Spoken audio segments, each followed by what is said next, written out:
Okay, today I get to play day one of the Arena Qualifier, and yesterday I had recorded a qualifier plan that I only went, I think, 1-1 in, and then last night I gave it another go and managed to 4-0 to get my my qualifier weekend token. So I just wanted to first look at the deck that went 4-0.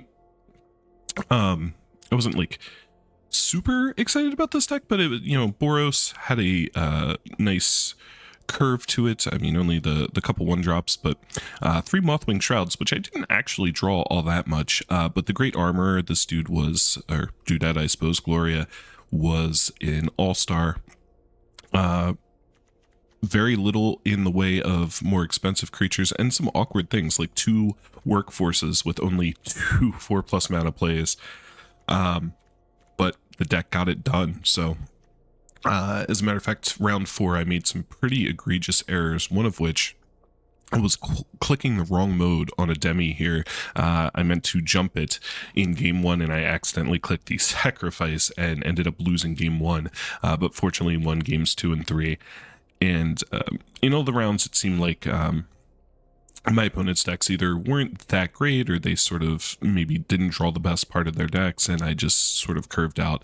And I think this particular event was a good example that, like, you don't always need a deck that's full of bombs or anything like that. Sometimes you just curve out and win, and particularly if your opponents stumble. But anyway, let's go ahead and hop into the qualifier. So the format for this is again sealed, but I think this one's actually, so this one's best of 1 instead of the play-ins were best of 3. So we're playing until 7 wins or 3 losses. 7 wins getting us into day 2 tomorrow, and some reasonable gem rewards along the way, considering the fact that this is already bought and paid for, so that's cool. Let's take a look at our pool. And here we go. All right, so I see another Gloria. Gloria kind of carried us to get us here, so that's neat. All right, 2 wrenches. I noticed right away, wrench is very good. So this is 5 mana for 2/3. You look at the top 9 cards of your opponent's library, and you get to take 2 of them that you can play with any mana. So I mean, in limited, you're looking at like half their deck and picking 2 of the best cards from that, and that's great. House Grows Hungry is basically 3 mana sorcery speed removal. There's some other lines, of course, because of the saga, but they're less relevant. Since we would be in black playing that, it's possible to have some madness, or mayhem synergy rather, that discarding the card for Act 2 would be nice, and then exiling the graveyard can sometimes hurt the opponent. The Horizon Splicer, so this is a good Orzhov card. Again, steals, banishes one of their things until it dies, right? But you also have the benefit of taking something out of a graveyard that if you take it out of your own graveyard, then you can put it in your hand when he dies. So this I haven't actually played with. What is this? 3 mana, 2/3 vigilance, put a 1/1 on each artifact, creature, or vehicle, and then remove 2 to draw. Interesting. Okay. I'm trying to think if, like, in draft, if you were to, like, open this up in your first pack, if you could even really play around this in this format. There's not a ton of artifact creatures. I mean, there are some, but not a ton. Okay, this is the one. Yeah, so I don't think this is very good, right? 4 mana for +2/+2, and all damage that would be dealt to you is dealt to this creature instead. In theory, you put it on something that would then have big enough toughness that they can't do that much damage in 1 turn, and then you just can't lose the game, but it's 4 mana, and you were asking to get 2 for 1. Angler's Shield, on the other hand, is can be quite good. +2/+2, and whenever it does damage, draw a card. And also, when you play it, you get to attach it for free. So a lot of times you play it, and the turn you attach it, you then have something that's big enough to get in and draw a card and get your card back. I don't think the Neuron Hacker is good, right? Yeah, and Gloria, like I said, I like a lot, but definitely looking to play black here. Wrench is very strong. House Grows Hungry is okay, but oh, and then we do have the black red. So this is 4/3. You get a mana value 3 or less back, and it has to attack, and when it does combat damage to a player, sacrifice it. So that's not amazing. It does Mayhem for 2 mana though, and it is a 4/3 Champler for 4, so those things on their own are fine. I see a Crobel right away. Obviously, I want to look at black. The Merciless Enforcers are okay. A couple Wekdus, a couple Leonin. Crobel's good. Prison Break's good. And that's it. Okay. Let's take a look at our other colors. So, in white, I see 3 Darvels. Sudden Strike's good. Spectacular Tactics is good. Some random dorks there, but nothing too terribly exciting. We've got a Ponder. Interesting. 1 Hidden Mundanity. A couple Unstable Experiments. 2 Ozor, which could be good in the right deck. Outsmart the Amateur. Blue-black villains would be an archetype that I'd be interested in with a couple of wrenches. We only have 1 Ozor, though. 1 Outsmart the Amateur. 1 removable spell there, so far nothing too crazy. Let's look at red. I'm not missing anything, right? Red is very, very shallow, as is often the case here. Just a shock, a Deathflame Burst, Infernus is okay, but not great if you're not playing heavy red, and I don't see anything too inspiring there either. So in green we have Clutter Cluster, which is good. We've got the Eccentric Echnerologist, which is good. Perilous Lunge, which is fine. 1 Shizak and 2 Selesnya Archivists, which can certainly be good, but okay, not really seeing a lot of very exciting action here. Okay, so kind of discounted black-red. We could theoretically maybe splash Desecrix and like Deathflame Burst and maybe Shock, but that doesn't seem great. We've got a blue-black land, which is cool. We might, let's see, what other fixing do we have? We have the blue-black land, we have a Vibrant Cityscape, and then we have these things that filter. That's not very good. I was thinking about maybe some sort of Esper, right? Because we have the Angler's Shield, and we have this thing to find it, and we have Queneus, the Splicer dude. Okay.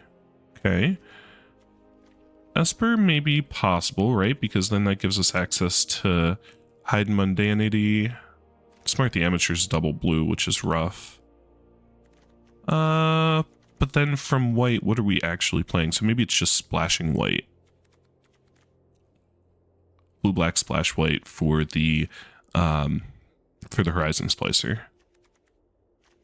And the, is it Angler? Yeah, Angler's Shield. Okay.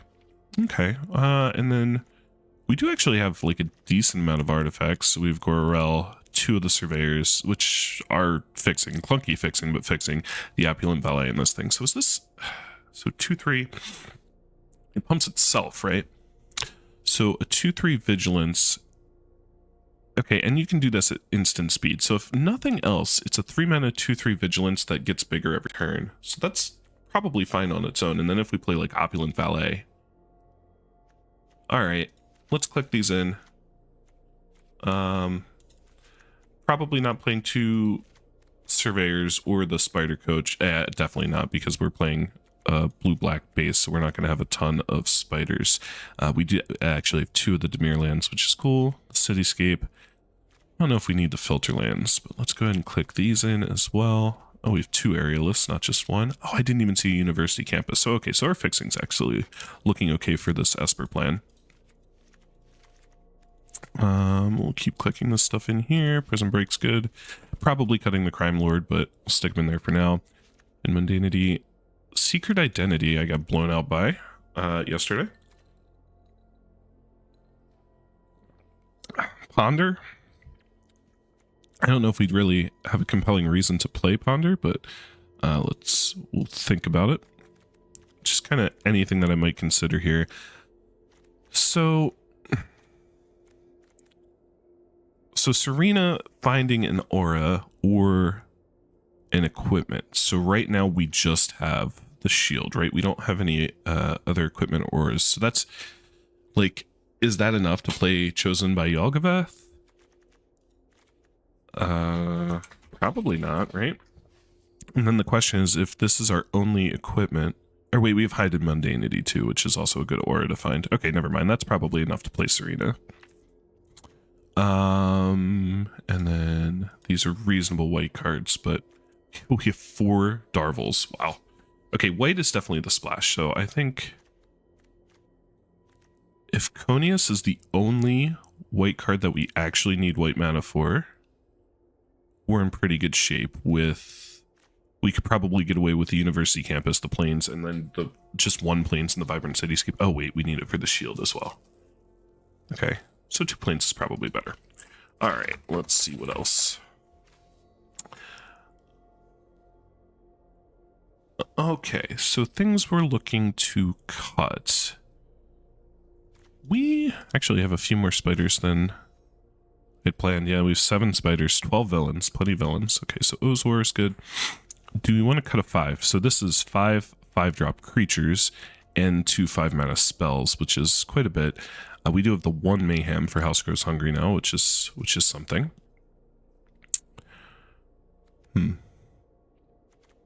So our 5-drops are all very good, but 5 of them is a lot. Our 4-drops are not very good. So like we can cut the Brawlers and the Crime Lord without feeling like we're going to lose any sleep over that. Our 3-drops are good at keeping us alive, right? Like the Bite Mark Leonin is a good defensive creature. The Opulent Valet makes 2 bodies. So I don't know if that's enough to justify running 5 5-mana creatures and 2 5-mana spells, though. So if we cut a 5, it's sort of tough, right? Because it's definitely not Wrench. It's probably the best card in our deck. Crobel is also extremely good. The Horizon Splicer is also quite good.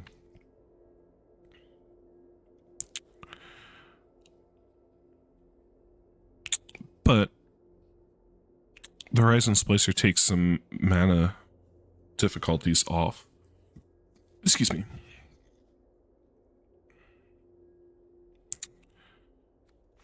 So if we cut that, that gets rid of one of the 5s, and then the only white that we need is for the Angler's Shield. That probably just makes everything play out a little bit smoother. These Aerialists are also kind of tough, right? Because they're double blue 2-drops. And then what do we have as far as modifying goes? We have the Angler's Shield. If I play these Unstable Experiments so they can connive, that seems kind of necessary.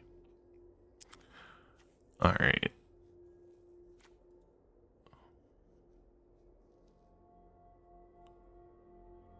Alright, so if I cut those, so we're looking at for removal, we have House Grows Hungry and Hide and Mundanity, and that is it. So how this deck wants to win is basically flyers, right? We're basically kind of playing like almost blue-white flyer, well, blue-black flyers. We've got Wrench for some card advantage. Very little bit of removal. Angler's Shield is card advantage. We have a little bit of the artifact synergy. Probably don't need 2 surveyors, so that takes us down to 16 creatures.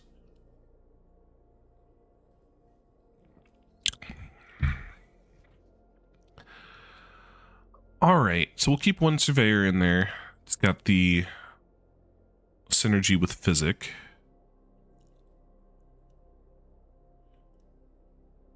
Let's take a look back at our other colors. So there really wasn't another color pair that looked like we could... You know, our red is awful. I just feel like we could use, like, you know, a little bit more... I guess we could maybe play Sudden Strike. You know, I'm looking at... We don't have a ton of removal, and our curve is very top-heavy. So even having cut the Splicer, now we have 6 5-drops.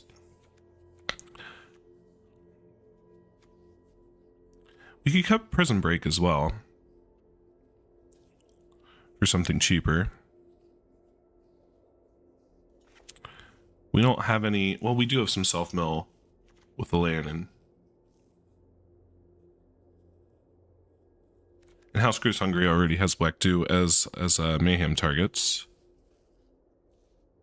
So maybe we cut Prison Break. I mean, Prison Break's not a bad card, but... Cut Prison Break for something a little bit cheaper.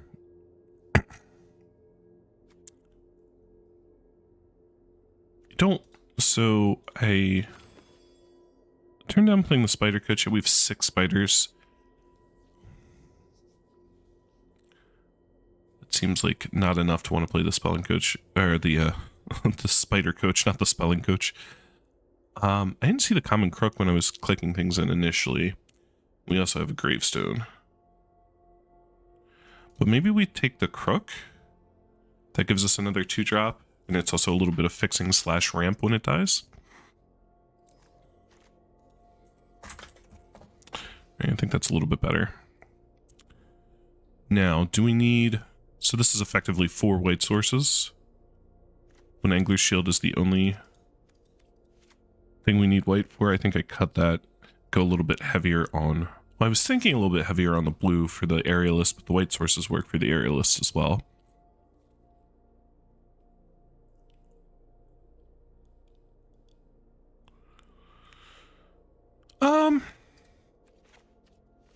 Alright. We have...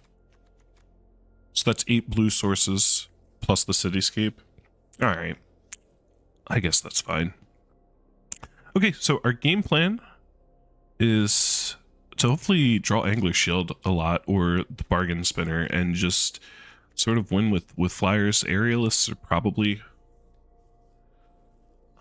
and the Wektu, so just like a lot of 2/2 flyers. Now, of course, the aerialist only flies if we have an unstable experiment or something to pair with it, or the Angler's Shield. But all right, I think this is it. I think this is our attack. Last thing, I want to check how many villains we have. We have 10 villains. Okay, so Ozwar has a lot of targets to make him hexproof, and then Wrench to steal, you know, maybe that's the plan, right? Just play Wrench and steal their good cards, since we don't have any real bombs.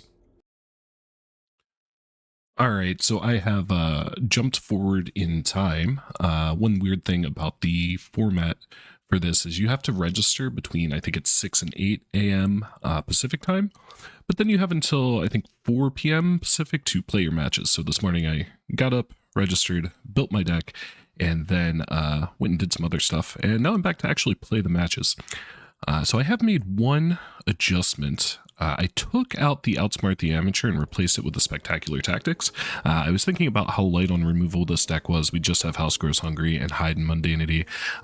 Spectacular Tactics is a spectacular card. And while I like Outsmart the Amateur, and I might end up bringing it back in, what I was able to do was cut a double blue spell. And replace it with a good removal spell, which I think is going to make the mana a little bit better. Now, granted, we did have a lot of blue fixing, so a double blue 5-drop really wasn't necessarily that scary, but this just makes the mana that much better. Gets in a good removal spell or a good combat trick, and we still have some card draw with the Angler's Shield, and Wrench being another source of card advantage. So, and I mean, Cribble's not card advantage, but it is filtering. So we do have other sources of card advantage. The Steel Web Surveyor, I'm still like kind of iffy on, but I think the physic makes it worth maybe just playing a 1-of, especially in a 3-color deck that can sometimes get us out of a bind color-wise. So this is what we're going to run with for now. And let's jump in and start playing some games.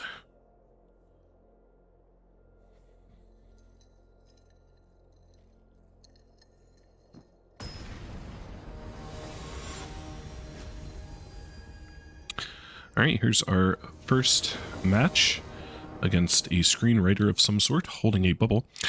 Oh, so we do get to choose if we play or draw. Oh, these are best of 3. Oh, wow. I thought these were best of 1s just because you played so many matches, but these are best of 3, so we will be playing some sideboarded games. Good to know. So we are on the play, and this hand isn't great, but we do have a 2-drop to play. We have a House Grows Hungry if we draw another land, and if we draw another land, it is very likely to be a Plains or an island, so we can start running out these aerialists. Lead with Plains in case we draw a Plains or an island, so we can play the aerialist on 2. Okay, so we did draw another land, so we can get House Grows Hungry out there. Unfortunately, not a Plains or an island, but that's okay. We have the removal spell to buy us some time. There's the island, which is a good draw. Opponent isn't doing anything yet. And when we're on land off, being able to play Wrench on 5, so...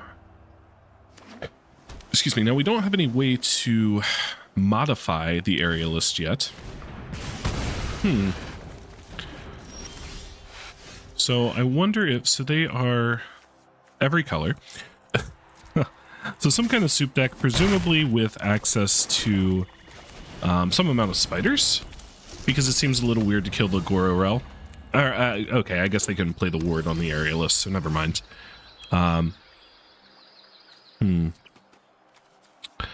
So there's our modify.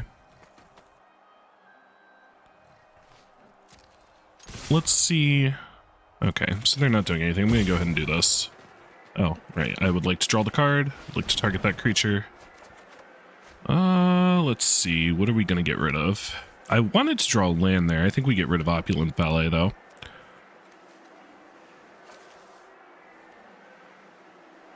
And I'm trying to think of what my other aura is. Right, so we have the... So we can play this guy and we can get the equipment that draws when dealing combat damage. So that'll be pretty nice.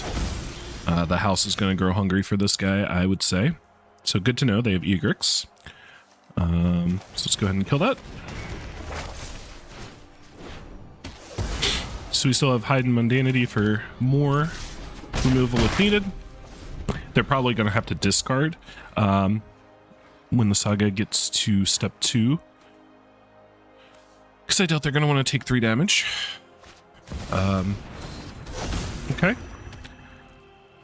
Terminus of Return is a good card, and if they could just bring Egrix, you know, if they get late game and can bring Egrix into play every turn, that would be a little scary. But probably not going to be an issue. I think we're good to go ahead and discard the land. Actually, I guess we just take 3, right? We're at 20. Okay, they're discarding land. Okay. So if we hide in Mundanity, then they can't trade with the one aerialist, but I'm probably okay with them trading with an aerialist, right? And then we just play Wrench. Yeah, that's fine. Trade with an aerialist, go to 3. We'll play Wrench. Let's see what their deck has in it. I mean, this is also great information since it's sideboarded games. So they have the Horizon Splicer, they have Perilous Lunge. They've got some good cards. Oh, they've got a Kren as well. And they're playing every color. Oh, no. No, I would like to keep looking at your deck. Wait, does this... Okay, never mind. I can look here. So their deck definitely looks a little slow, right? They're playing a soup deck. They've got, you know, a lot of decent rares, and it looks like they just kind of tried to jam them all in. What does this guy do again? It deals combat damage, right? Okay. Yeah, so they just kind of jammed everything in. They've got some decent rares. They've got some bombs for sure. But it is going to be a little dirtily. And we have a decent curve. I mean, that turn being able to just run out both aerialists and apply some pressure while they didn't do anything for like 4 turns was good enough. I don't know that there's anything we want to bring in. I mean, Spectacular Tactics, I think, was a good substitution, particularly because it's looking like our opponent's going to be playing some big stuff. But nothing we want to sideboard in. I guess it makes sense that these are best of 3 games, matches rather. I just assumed they were best of 1 because you play so many of them. So, in for a long day. If we can string some wins together. Okay, pretty easy mulligan on that first hand, and then the second one is a pretty easy keep. We'll get rid of 1 Sinister Hideout. We've got some decent action. We've got decent mana. And there's our access to white mana for later. So they had Deathflame Burst. Perilous Lunge. I don't think we saw any instant speed removal, so if the Merciless Enforcers live through next turn, we're kind of safe to Unstable Experiment them, maybe? Depending on what they play.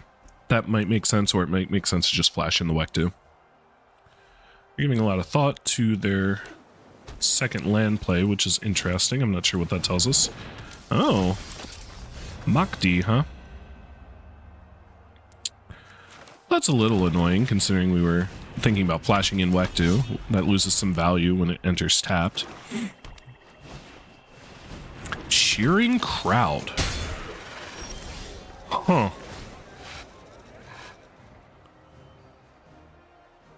That is a card, so we get no value from 1 extra mana this turn.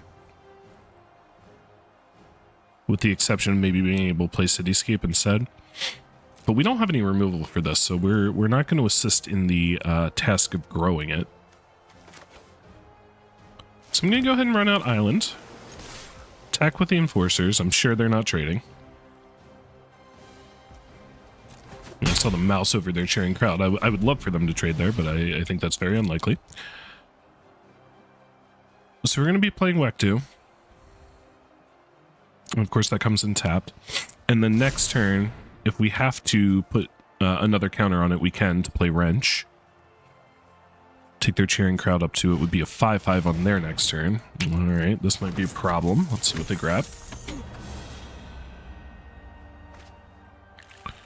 Robotics Mastery. That's a good one. So we'll be able to play that next turn.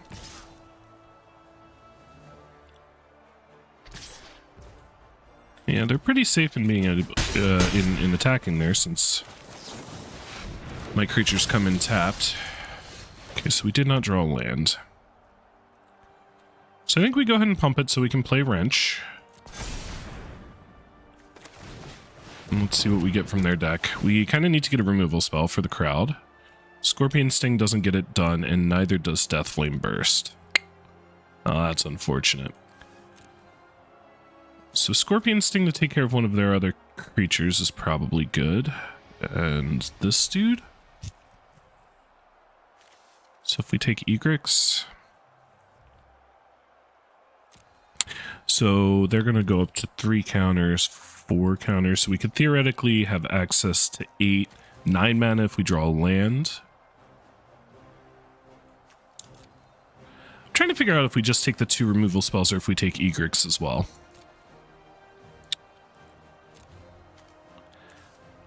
I think it's the 2 removal spells. Kind of close though. I'm not going to attack with Wektu. I'm going to leave Wektu back to block. But if they want to trade Enforcers for the Bargain Spinner, that would be fine. Okay, so that's it for this turn.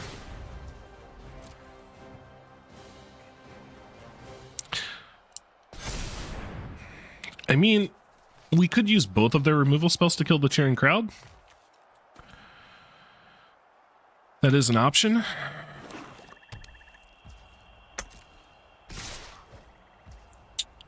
Alright, I am trading here. I'm going to go ahead and trade for the MacD because I want my creatures to come in untapped. Now they may have a trick. Oh, we knew about the Robotics Mastery. That was dumb. That was dumb, but now we get to Deathflame Burst, MacD, and get rid of that, and we got it out of their hand. So it's really not the end of the world. So I'm going to play the Leonin and have that to block the cheering crowd if they don't have removal. So I think we want the extra mana because we're going to be doing a lot of stuff this turn. Take action. So let's go ahead and kill MacD.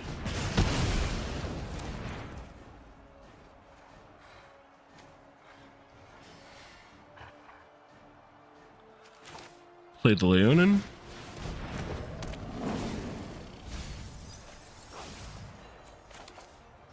Get the hideout going. And now we have mana for Scorpion Sting. So we're going to attack. And if they double... Well, it doesn't matter if they double block or not. Yeah, so we'll just do that. Yeah, so let them trade off one of those. Okay. And trying to think if there's a reason to main phase kill the Bargain Spinner. They're blue, so they could have like a bounce spell to blow me out or something like that, so hopefully they don't have removal for the Leonin. If they have removal for the Leonin, now obviously that is quite bad for us. Okay. Well, it can't be Perilous Lunge, right? Because that's a fight, not a bite. So they would need... you know, like the black kill spell, one of the black kill spell removals. which we didn't see, but, you know, they could certainly have. Lurking lizards, that's not too scary. Okay. Good. Seems like they do not have an answer for the Leonin. We do not need to let that get any bigger. Unless if we want to use it to surveil. Which actually I think I'm going to do. Yeah. Let's go ahead and surveil. Let's get rid of the swamp. And then we can play Gororel and we can surveil again. That seems good. We're not attacking. So we need, Hide and Mundanity would just make this a huge blocker, right? Like that's not good, but it would at least keep it from killing us. We only have one. We would have like one more flyer that could get through. Yeah.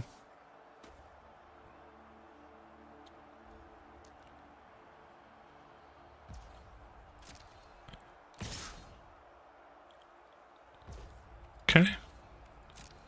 Yeah, so I'm just thinking Hide and Mundanity is not a very good option, but Spectacular Tactics would be our best draw to get rid of the cheering crowd.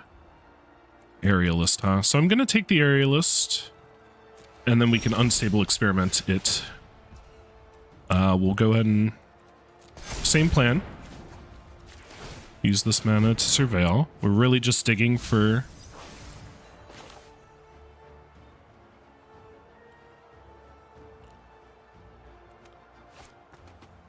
Huh. So there's no way to do this the way I want, because we have to tap those two. So if we want to surveil...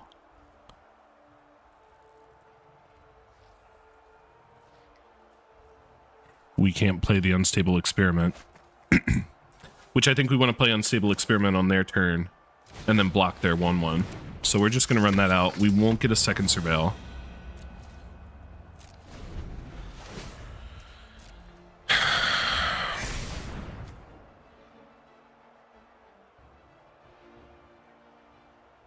They have a surveil land too that they just haven't had an opportunity to use. They should have been able to use it last turn, right? Because they just played Lurking Lizards and they had infinite mana, so maybe they just missed it, or maybe they played it last turn. I honestly don't remember. We're at least going to be able to put on a little bit of a clock here, assuming our Aerialist lives. Kren, okay. That has haste. Okay, and they can flip it, right? They have red, green, white. Oh, they're not going to have any untapped green. Okay, that's good. Because this is going to be a problem when it flips, right? That's going to be a huge problem when it flips. Dude. Okay. So it makes me wonder if, like, let's say we drew Spectacular Tactics and nothing else. Where are you getting all these cards from, buddy? Okay, whenever modified creature deals damage, draw a card. This doesn't trample. Alright, now...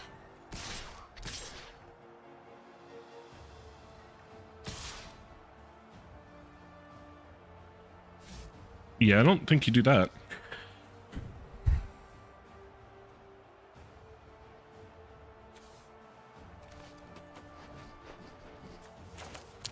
Alright, let's go ahead and experiment this. Whoops, we draw. Experiment that. Draw land. Well, that's unfortunate. So we don't even get to give that flying.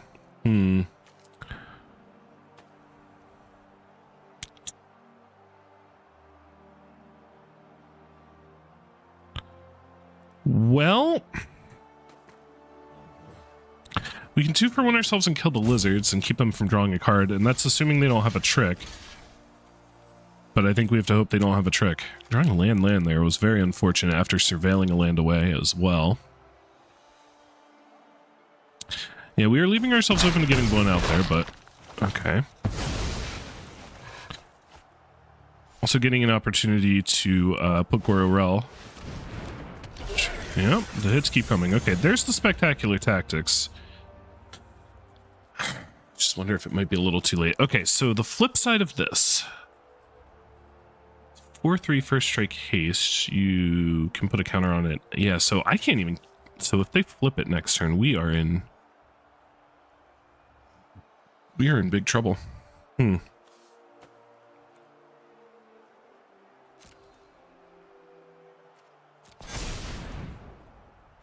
Alright, so we're going to surveil. Spec do enough to get anything done.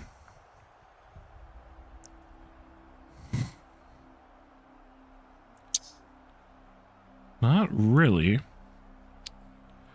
So is there any way we're not just dead this turn anyway? So like we can block there. We can't really kill this because of its ability. Excuse me.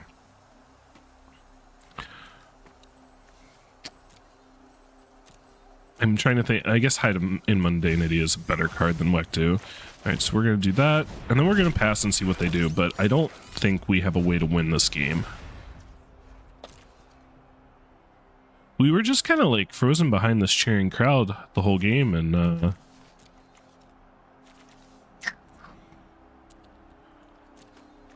yeah, they got to the point like their mana base is maybe a little suspect, and it seems to have been working out pretty well for them both games so far. So maybe we can count on them stumbling a little bit in game 3. But it seems like once we get to this point, we're just kind of in trouble, right? Yeah, and I can't tactics that in response, and now it's hexproof, so yeah, we're very dead. It's this first strike as well. And when you attack, you double the number of counters on it. Boy. Alright. Alright, we can back this one in. So, I guess the game plan is to not let the game get to that point. We're going to be on the play this turn, or this game. And so we can definitely, if we can put some pressure on them early, we will be fine. I can't think of any changes I'd really want to make. I mean, I'm like kind of tempted to bring in Sudden Strike now just to have like another removal spell, but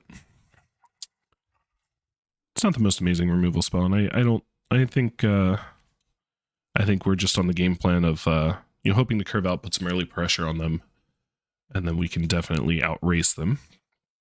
But it seems like if the game goes long like that, we are in big trouble.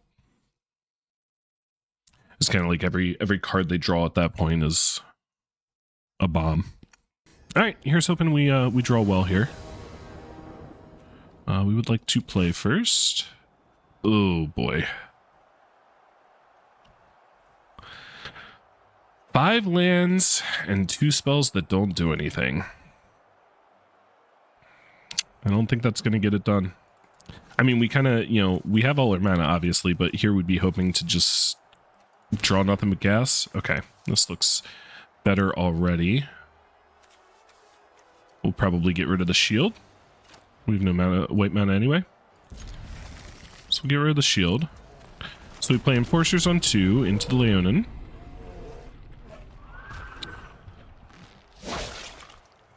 I wouldn't say I'm crazy optimistic about this hand, but again, I think just having seen the opponent's deck and mana base, they're due for like 1 game per match where they stumble on mana. Okay. That is a good card to have against the Merciless Enforcers, unfortunately. And we drew the planes after getting rid of our shield, so... And we just milled 2 of our best cards, so I wouldn't say it's going well, but... Now they're just going to play an island. Okay. Okay, no attacks. I will go and attack with the Leonin. They could have something here, of course. But they don't. And we don't have the luxury of just not doing anything. So they didn't have a turn on 3, or a play on 3, which was good, but we are not, like, we're not developing a particularly threatening board, and we are out of gas. We can start surveilling next turn. I don't think we double block here. Chances are they're going to play something that stymies my board at this point, but...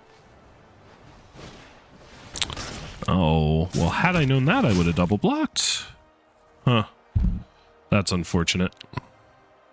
I mean, they could have very well had something else as well. Okay, and we're drawing more land. It's not great. Oh, we get in there with the land. See if they trade. Okay. I mean, they had to trade something with that, right? And next turn, even if they just play the Lurking Lizards, we're kind of stuck. So I don't think we can ping them either. I think we have to surveil because we have to draw some gas here. We have to hope they tap out for a big thing and we draw, I guess, Hide Mundanity so that we can keep attacking. But even that's not a good removal spell based on the creatures we have in play. Yeah, this is a rough one. Opponent has 73 cards in hand as well.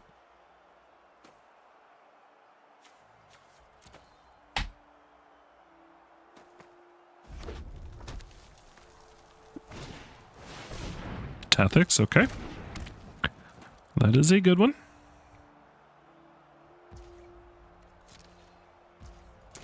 All right. House Grows Hungry. That's a good card to draw. So we get to get in for 4.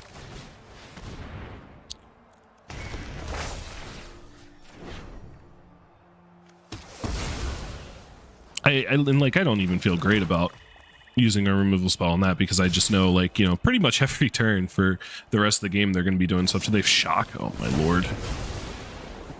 Oh boy. All right, we're going to surveil on upkeep here.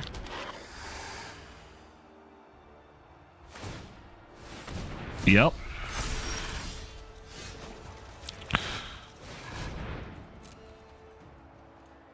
That's not gonna get it done, right? So we'll get rid of that. Hello?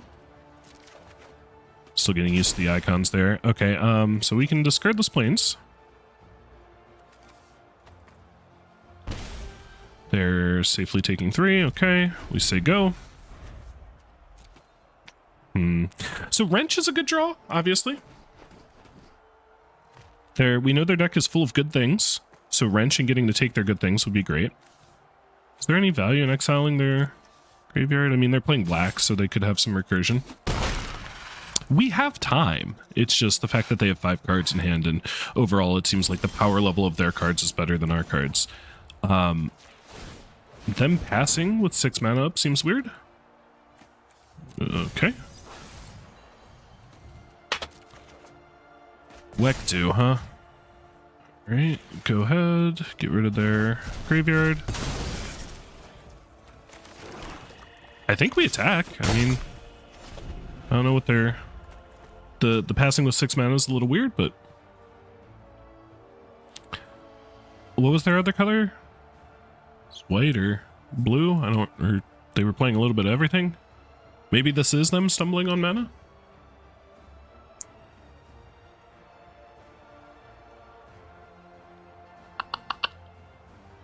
So yeah, we kind of got to find Wrench. Perilous Lunge, okay. You need to unlock your iPad first. Okay, not sure why my iPad started talking to me, but... alright. We'll go ahead and surveil here.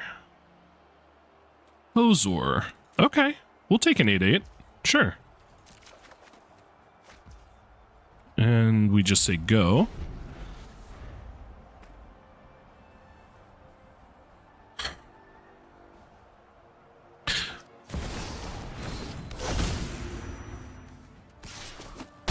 They have no creatures in their graveyard, so that's something. Okay, another land. So it definitely seems like they have encountered some amount of flooding at this point. And we get to put Wektu into play. If they go like a 7th turn in a row without doing something, then... Ah, there's their planes. Okay. So there was some justice. They did stumble. So let's see. Wektu we get into play this turn. If they don't... Is this a villain? This is a villain. So how's that work? If they target this... If they target and I Wektu in response, it's already targeted, right? So the hexproof doesn't save it, I'm assuming?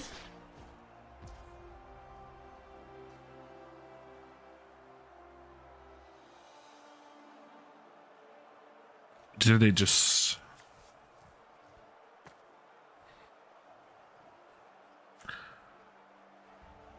So hexproof just means it can't be the target. I don't know. Yeah, oh wait, yeah, you can hexproof in response to a targeted. So they could have the +4/+4, which if I don't block, I'm just dead. So I think I have to block, right? And then I have to, maybe they have the -3/-3?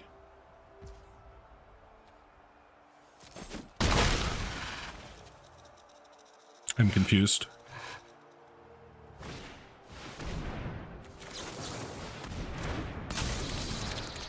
Cool. So you're saying there's a chance.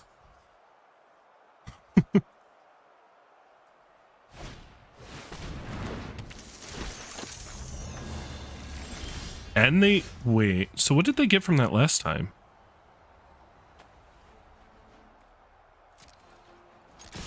Any chance they just don't block?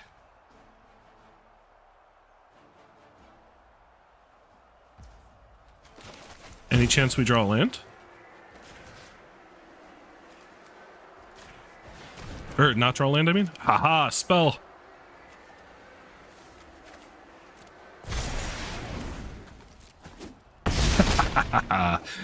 Alright. Did not expect to win that game. Was not looking good there, right? But we got there. That's awesome.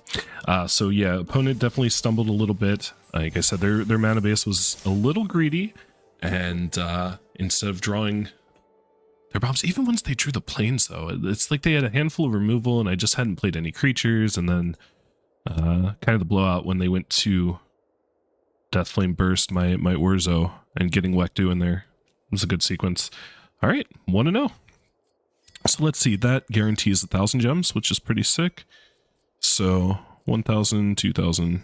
So it's just 1,000 per win until you go up to win number 4. All right, on to match number 2 against Legolas, aka Johnny. We'll be on the play.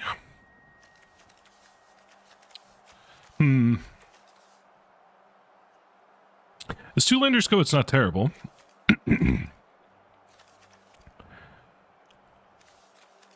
All right, we'll be greedy. We'll be greedy. This might be a bit of a mistake, though. This is one of those situations where you keep a 2-lander and you either draw lands and then you're looking okay, or you don't and then you're not. But I didn't think it was quite worth mulliganing, and drawing a land on our first draw step is pretty nice. Huh. So them playing the cluster without in web, huh? I mean, even a 2-mana 2/3 is like is reasonable, right? It doesn't reach.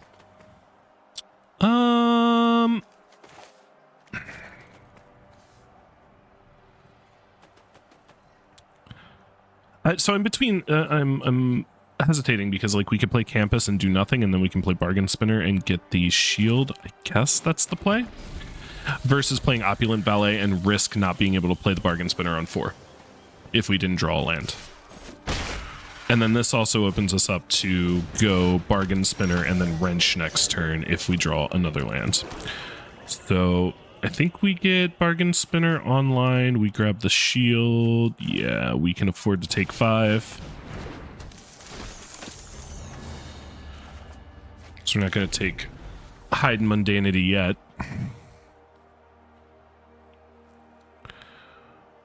So we need to keep drawing lands. They do have us under a little bit of pressure.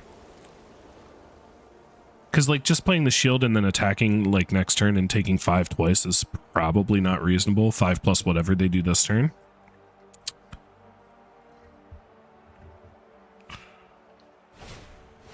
Crowball. Oh, no. Okay, so I think the house might be hungry for Crowball. Would have liked to have drawn a land there, but can't complain too much. But we pretty much have to draw, kill Crowball. I don't think we can attack either. So I think we just kill Crowball and say go. Drawing a land would have been nice, because if we could at least have played the aerialist. Alright. Okay, island's good.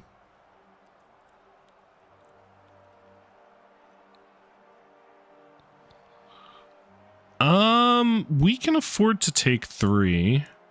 I was thinking about discarding like the Valet or the Leonin, but I think we can afford to take 3 here. So we can play Aerialist and Valet. Valet is obviously a good matchup against Tyrell, or we could play Wrench. And I feel like just getting more board presence is probably important. Do we attack with Bargain Spinner? I think we do, right? Because they're not going to trade. I mean, if they do, that'd be wonderful. Now, if they have removal spell for Opulent Valet so that they can attack with Tyrell, obviously that's like good for them, but you're using a removal spell on my Opulent Valet. All right, yeah, I'll take that. So yes, they do have the 3 lifelink damage. So we can Angler's Shield on the Aerialist.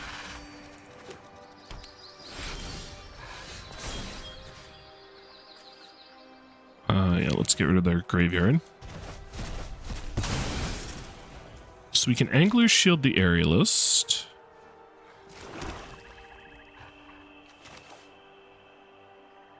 I think that's what I'm going to do. Because it's hard for them to have a removal spell that gets through the ward, right? So we've mana up for Unstable Experiment.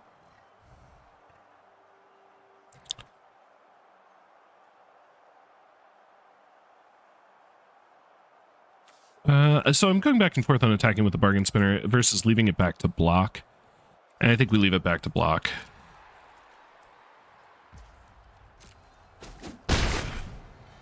Because we could have attacked and then Unstable Experimented it and then drawn 2 off of that, but can't play the Aerialist because of the way our mana is tapped. That's unfortunate. I mean, not even the way the mana is tapped. We couldn't have tapped any other way.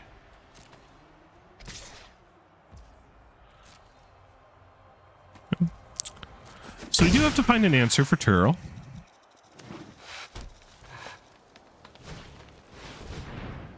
Exile target artifact or enchantment. Oh no.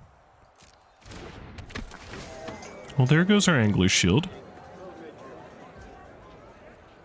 Okay. We are going to experiment on the Aerialist this turn.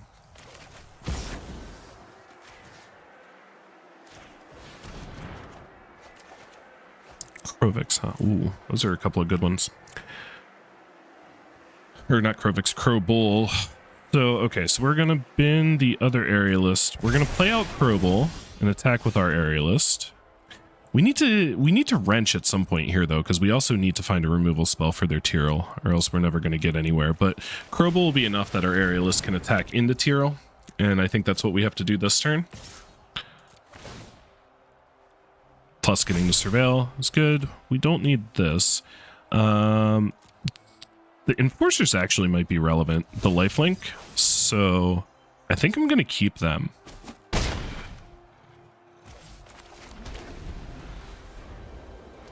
Because, like, worst case scenario, we wrench and Enforcers next turn, and then, like, we end up in a situation where we can start draining them twice.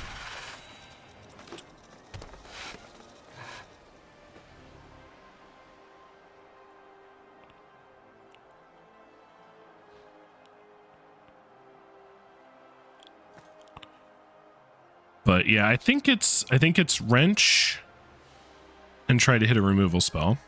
We can also leave the Aerialist back, right? And then that blocks the Tyrell pretty well.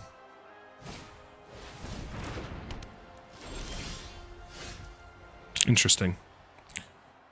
Okay, yeah, so we're gonna wrench here.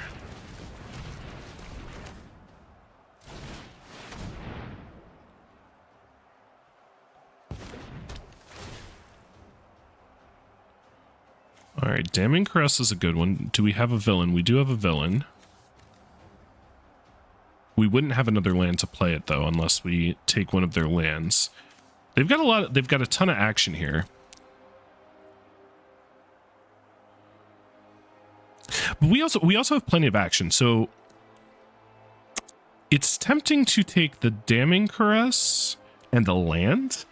And then we can kill their Tyrell. We can attack for 7 in the air. And we still have plenty of gas for future turns. Yeah, I think that's it. And we will take Swamp, because like Watcher's good. And now we see some more of their deck. Watcher's good. Soul of the Spider's good. Chizek's good. Let's go ahead and take Swamp, Damning Caress. Let's Caress Tyrell.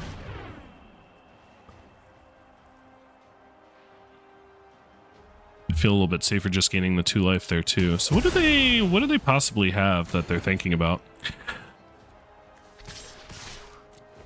Obviously they get value from Tyrell, right? Because like now they could even just do this on my turn. Oh, okay. Sudden Strike. All right.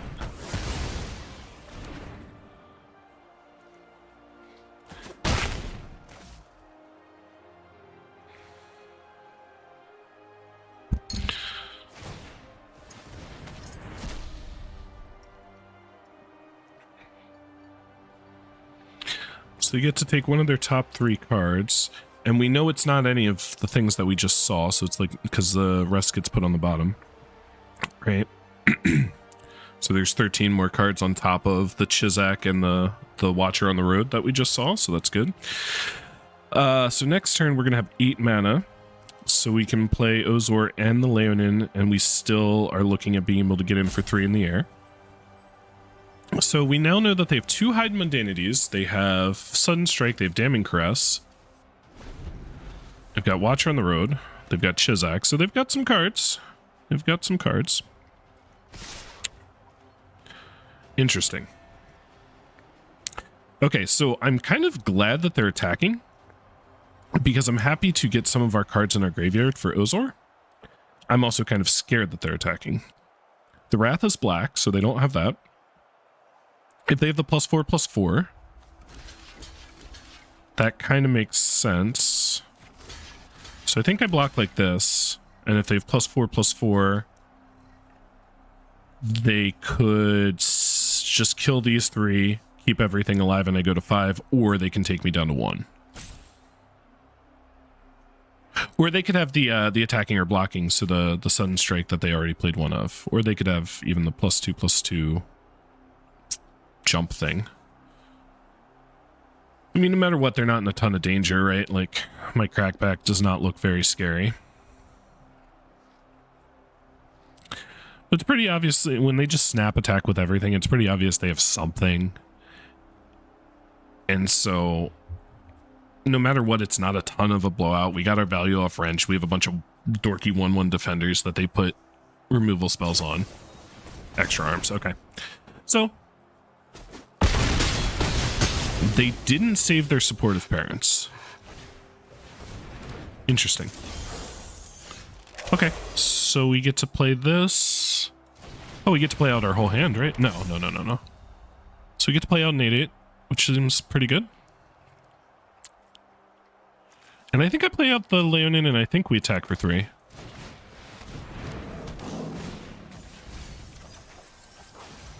Okay, Melangororel's pretty good. Oh, that's got reach. Actually, I'm fine with them trading with the Weaver, right? Yeah. I mean, that's one less creature that can block my Ozor. They chose not to surveil.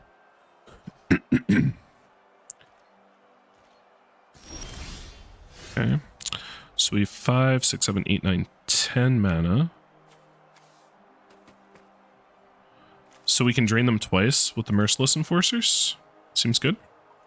So I'm just going to attack with Ozor. Okay. And play the Enforcers, and either... I think it's just drain twice and then drain twice on my turn. Because we can also play Gororel if we need to. And this protects us if they have a removal spell for the Leonin. Because they only have 5 power on the board. If they have Perilous Lunge, that's +1, right?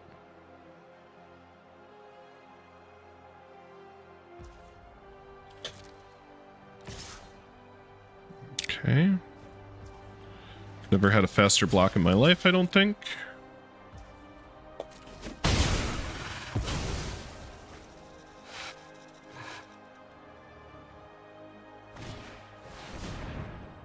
Okay. I even forgot about the enforcers being a villain. Alright, so playing Goro-Rel doesn't really... You know, getting the 2 flying 1/1s doesn't really make a difference. It's still 2 damage. We just wouldn't gain 2. Be more efficient use of mana, I suppose. Alright, now they have a second blocker. I'm going to assume they decline that. Drawing a land is unfortunate, but I think we still attack. They have to chump with 1. I don't know that they wanted to chump with the reach creature, so 6, and we get to surveil. Okay. Yeah, they probably didn't want to block with the creature that had reach, right? Because Goro-Rel's going to make 2 1/1 flyers. Alright, cool. Cool. So up a game there. So their deck... I don't know if they're... I don't think they're actually playing any... red. They are splashing Damning Crust, though. I guess off of Supportive Parents. They have a Surveyor. So we saw Watcher on the Road is pretty good. 2 Hidden Mundanities. I don't think we have any relevant sideboard cards that we'd want to bring in. I guess one thing to keep in mind is we do have this... Oh, I didn't mean to put it in. We do have this Temple Trap in case we're ever like... Oh, there it is. It's weird. So I was thinking it would stay on my mouse, but it doesn't. It's weird. Anyway, we have this Temple Trap in case we ever really need another removal spell. And I guess we also have the Horizon Splicer that we could swap out for like Crobal in matchups where we really need more removal. Maybe that was something to consider in the last game. Maybe. The last match, anyway. But as things stand, pretty sure we keep our deck the way it is. Alright, on to game 2.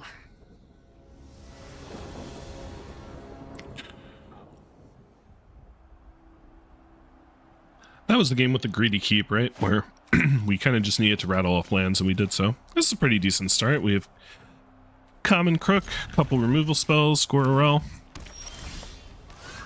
Our mana's decent. Alright, that wasn't a bad draw either. Let's get the Crook out there. Now we won't have... Excuse me. As things stand, we don't have white mana yet to play the shield, if that's what we get. Which is... It's got to be what we get, right? Because we already have Hidden Mundanity in our hand. But we are playing a 3/2 flyer. Alright, they have a 4/4. Alright, so I'm just going to go ahead and run this out and then not attack. And then next turn we'll use a removal spell on the fighter if we need to. Or we use a removal spell on whatever their play is. Because they would be trading 4 for 7, take them down to 11. Okay, no blocks.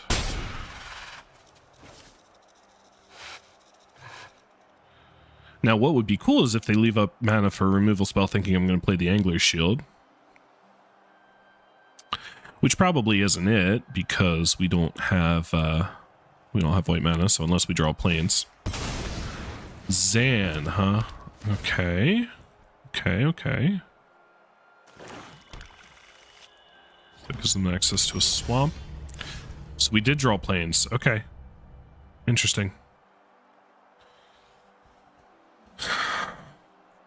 So we could Hidden Mundanity and Wekdu this turn. But that doesn't... We don't get to attack with Goro-Rel, if that's our line. And we hit them for 5. So the other plan is to just put Angler's Shield on Serena. Hit them for 5, draw a card. We don't get to play anything else this turn, so it's not, like, mana efficient, but I think that's kind of gotta be the play, right? This is a spider, so we attack with Goro-Rel as well. Or keep Goro-Rel back to block it. Keep Goro-Rel back to block it, I think.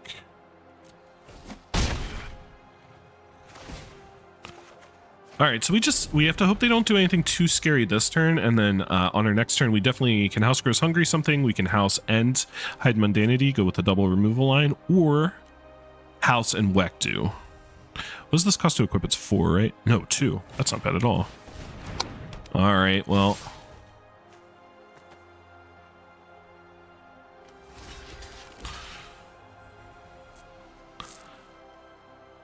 This isn't the end of the world if they have a trick. I mean, it's a 2-for-1 if they have a trick, right? But I'm okay with that because I'd go to 12 and then we're planning on... Okay, this is fine then. This is perfectly fine. We get the treasure. We're going to kill their 4-4.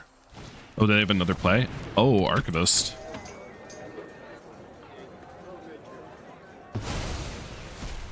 Man, my poor Angler Shield. I never get to do anything fun with it. Alright, so... 6, we have access to 7 mana. So we could Wrench and hide in Mundanity. Or we could House Grows Hungry and Weck do and not pop our treasure yet.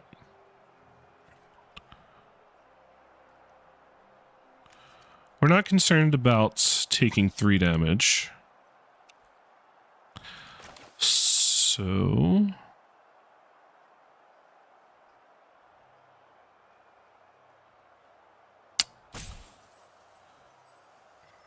yeah, let's go with this line. We're going to kill the 4-4. I'm going to attack for 3, and then I'm going to play the Weck-Do. That's going to put them on a 2-turn clock. And we've got Hide in Mundanity. We've got Banemark Leonins, another good blocker. So we've got a lot of good defensive options. Okay.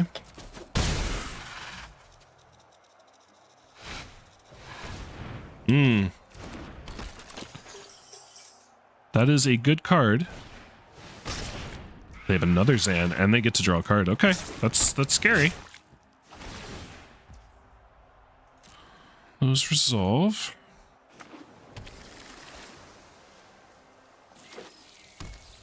Okay, so we're going to play Weck-Do.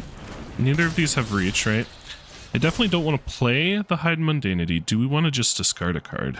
Probably. I think we just discard Island.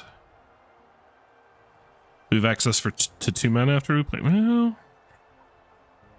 actually, since I'm playing Wrench, I'm taking 2 of their cards. I think I want to have the land.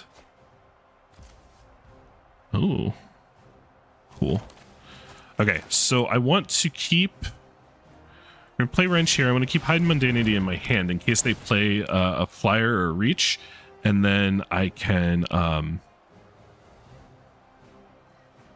and then I can kill it and have lethal. I think I take Damning Caress.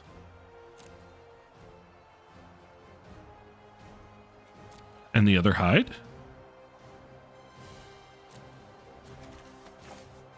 Yeah. And now we go lands. I'm going to Caress their creature that draws. Yeah, I'm going to do this before combat. Just in case they have something for Weck-Do, because I can't play it if they kill Weck-Do. Yeah, so that gives them even less chances to draw cards. We have 2 Hide in Mundanities, so unless they find a way to just kill us this turn, I like our position.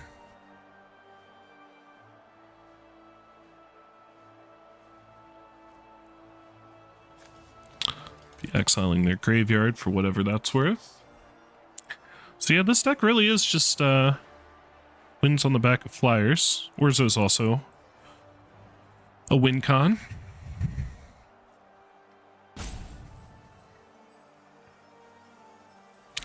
Feels a little dirtily, but we've had some reasonable draws. And getting to play Wrench more games than not. Since we have 2 of them. Excuse me, since we have 2 of them in the deck is pretty nice. Now if they attack, I'm pretty sure I chump.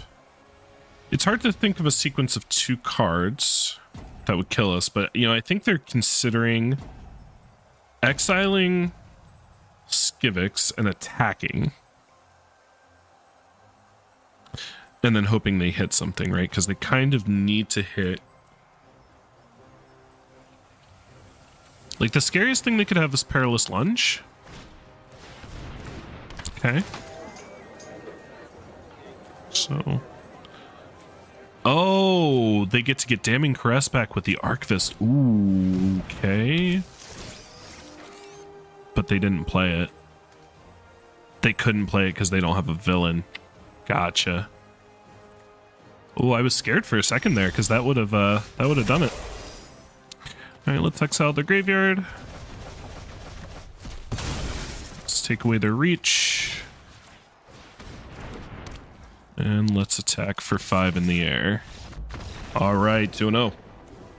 Good start.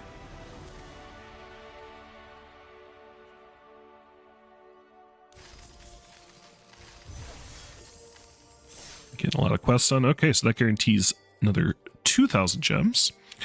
So the biggest jump is at 4 wins, but the real big jump is 7 wins, right? So at this point now we've got to go 5 wins before 3 losses. So we're getting there. All right. Found our third opponent, who is apparently mighty. We won the coin flip again, so we'll play. All right, so another 2-lander. First time we've seen Physic. Oh boy. So this time we have Unstable Experiment to just draw a card if we need to. We have Physic to play on 3 and Wektu, assuming we draw a swamp. So a bit of a greedy 2-land keep again, but worked out for us last time. Opponent did mull to 6. All right. It is an easy game. You just rip a swamp off the top. So I think I play Physic on 3. It's a little annoying. Seeing Mach D when one of our plans is to play Wektu on their turn, but that's okay. We need to draw another swamp at some point to play Wrench. Okay, they did have an answer for Physics, so we don't get to just start making that guy big. It's unfortunate. Okay, no swamp. So I think we're just gonna pass and play Wektu. Excuse me. And then next turn, maybe we Unstable Experiment it. Just to make sure we hit our 5th land drop if we haven't already. Get some cards in the graveyard for Ozor. It's Ozor. I think I was calling him Orzo. Orzo, I think, is some sort of grain. But, okay. They're passing. They missed a land drop and they're passing. So they mull to 6. We did not miss land drop, so we get to run out Wrench. Let's see if they have anything here. No? So Wrench is, like, so cool in these best of 3 matches as well, because you get to look at a quarter of your opponent's stack almost. Okay, so strict green-white, from what I'm seeing, I think. So strict green-white with Mach D. A lot of Rhino's Rampage, so a lot of fight spells, because they had a Perilous Lunge, 2 Rhino's Rampage, Spectacular Tactics, Favored Fighter. Okay. So I think we're going to take Zan, because in webbing, Wrench is pretty big. Rhino's Rampage is kind of awkward for us, because we don't have any big things. Although we do have the Lannon. I'm between taking Spectacular Tactics or taking another land to make sure we hit our land drops.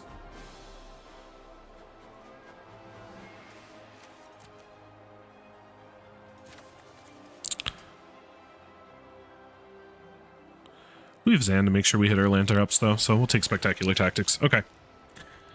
Every time somebody plays Wrench against me, they, like, take forever, and I'm like, oh my god, come on. Now I know why. You're looking at 9 cards and trying to select the best 2. So we can hardcast Zan, but... Alright, so they did draw another land, and now they've got their foot on the gas here.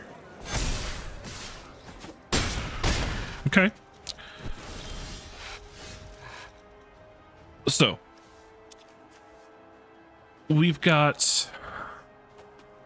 So we're probably going to Tactics a Demi. Oh, or maybe we need to Tactics back to, actually.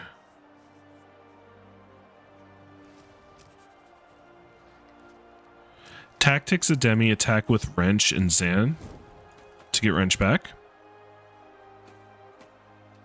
Yeah, I think we have to Tactics MACD though, because we need oh, they're not blocking. Cool.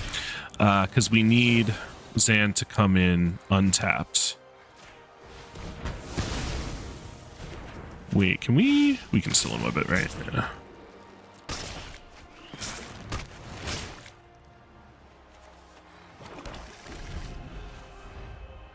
Okay, and then next turn we're gonna block a Demi with Wekdu.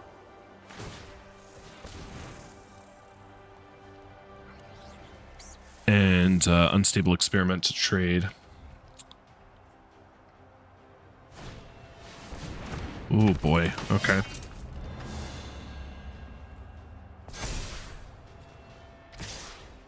Okay, well, I'm fine with that. I mean, they could have had the 1 mana +2/+2 and I could have been dead, but I think I would have been dead no matter what. Okay, so we have 7 mana. So I think we wrench again. And then stick with the plan of unstable experimenting on the Wekdu. Now I get to look at 9 more cards of their deck, which is great. There was a removal spell that we could use, we would have.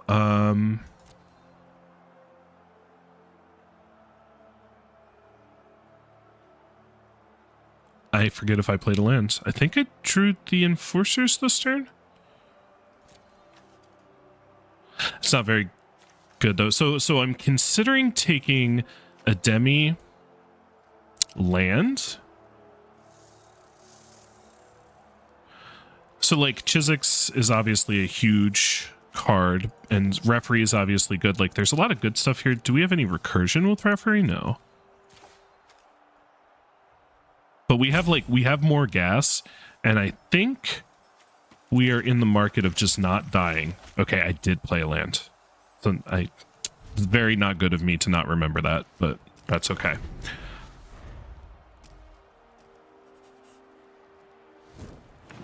So a Demi land was... I mean, taking land is bad because I couldn't play it.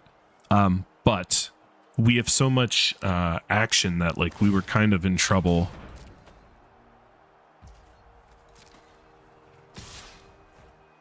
Sorry, we wouldn't have been able to play whatever we took from them anyway. Anyway, so we are going forward with this plan here. We're going to draw a card and hope that they don't have a pump spell for Demi. Wow, we have another wrench. I think I'm going to bin the Leonin. Now, if this works, good. I'm happy with our position. Okay. So I'm glad I took a Demi, right? Because we are going to have to play a Demi and jump it. That would give Betty Ray flying. Uh-oh. Well, that's a problem, right?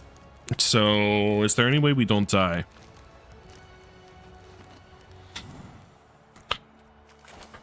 Well, we play Plains. So it's going to be 3 mana to play a Demi and jump it. We have 8 mana total, so that leaves us 5. So that's not enough to play Enforcers. So I think we have to play Wrench. And then we can play a Demi and jump it. And hope. Yeah. We want to keep this one. That doesn't give reach. Damn.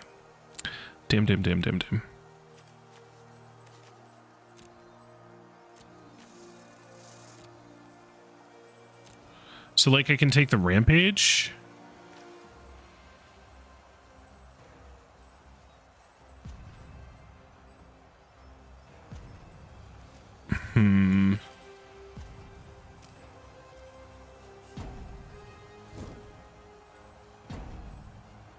That doesn't put a counter. Alright, so I'm gonna take the Rampage and guess grow extra arms. And I'm just gonna kill Ray.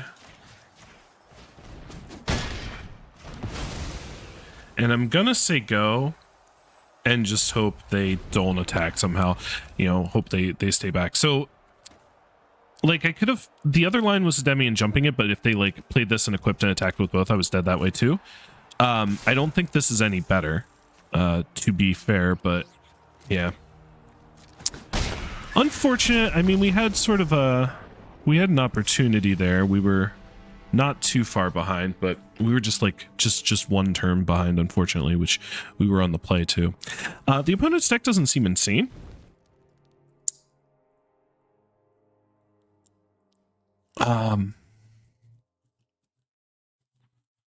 Yeah, we were just a little too slow there, and they were coming in with a couple 4-power flyers fairly early on, which is difficult to deal with. Okay, I think our deck's fine as is. You know, we don't have like a ton of like sideboard options, I don't think.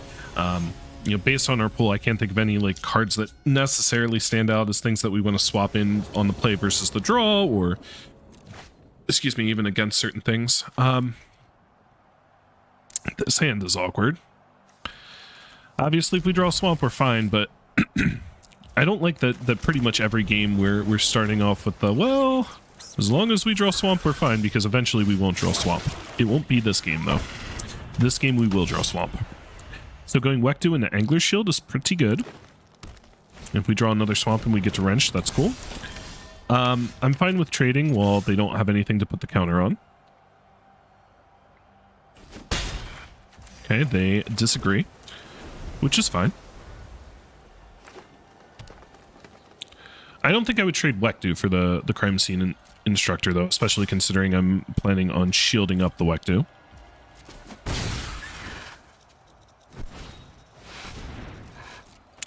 Alright, well, never mind. I think we shield up the Enforcers, right, so that we can gain 4. That seems better.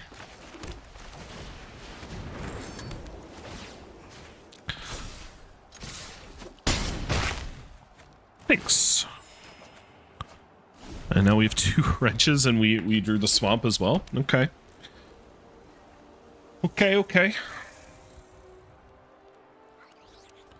So, you know, obviously putting the shield on Wektu means it's on an evasive creature, which would be good. But they had the Stitcher's Wing, so they could always move it to the Instructor to, like, block the Wektu if that's what I went with. They're sort of in a situation with the board as it stands now where they would have to double block the Enforcers to trade. No, that's not true. They can equip and then just trade the Enforcers for... Oh, and they've got the Rhino's Rampage. Okay. That is a lot of cards used, and I still gained 4. So I am okay with that. I think the play would have been to put the Stitcher's Wings on the Aerialist and then just trade it. Or actually, Stitcher's Wings on the Instructor. And then they could block, and then they put their counter on the Aerialist. Yeah, I don't know about that line at all. We're going to go ahead and play out Wrench. That is the one big mistake I made last game, was not remembering whether I'd played a land or not, and I did take that one land off Wrench. All right, we're going to take a Lesso.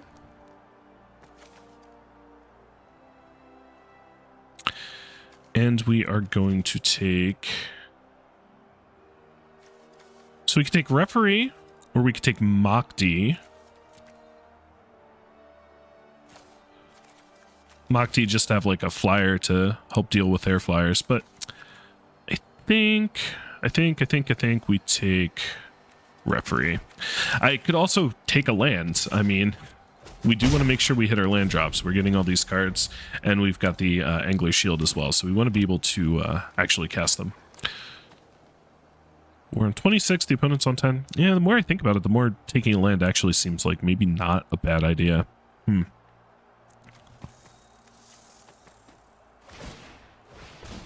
Okay. That... I don't know, that seems illegal.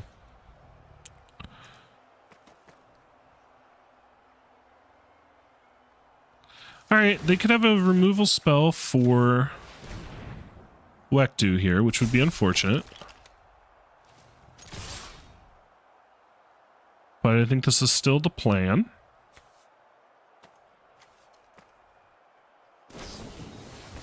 Okay. Okay, fair enough. That takes them down to 1 card. So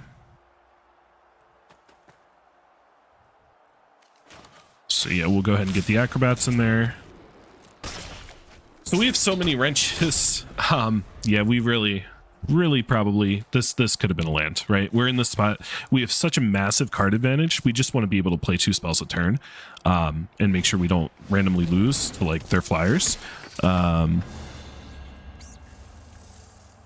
Because this gives flying until end of turn. But they have a removal spell for that too? Okay. At least they're 2 for winning themselves again.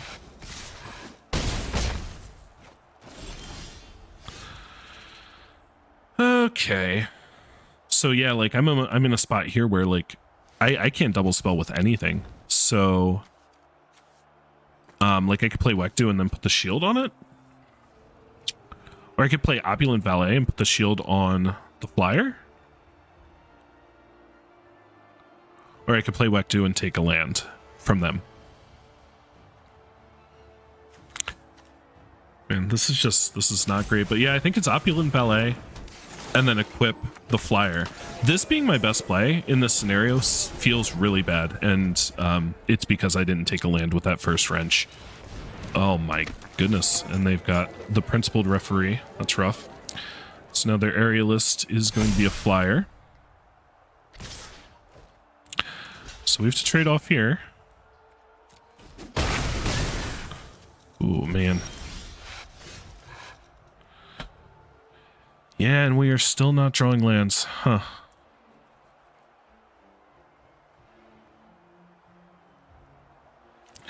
Yeah, we have to play wrench. We're going to take a land and a removal spell from them, assuming they have one that they're offering. Spectacular Tactics, good.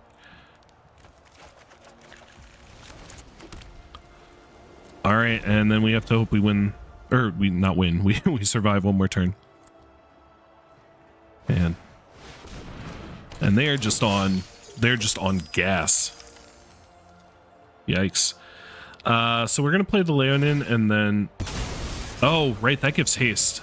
Holy moly. You attack with everything if you're doing what you're doing, man. Ugh. I'm so frustrated at myself for not playing a land, but my opponent is really trying to snatch defeat from the jaws of victory here. Alright, so I can play the Leonin. Tactics the favored fighter.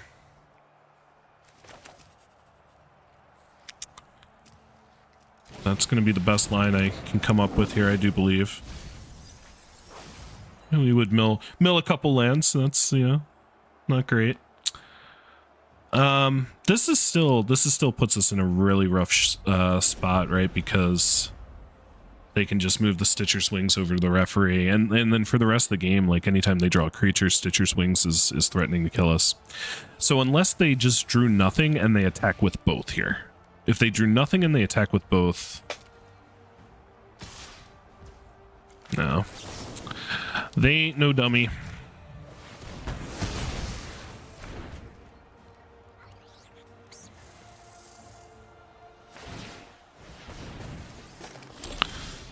Alright, so we are starting to draw some lands, which is good.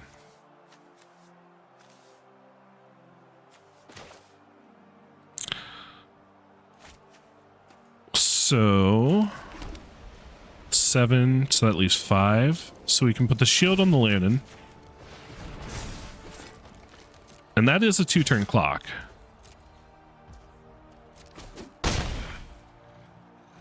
We're gonna draw. Okay, we drew another land. So we're gonna play the Steelweb Surveyor. We're gonna decline, and then we have the Wekdu as well. So hopefully they... I don't know what I want them to do. Generous Betty Ray. Okay.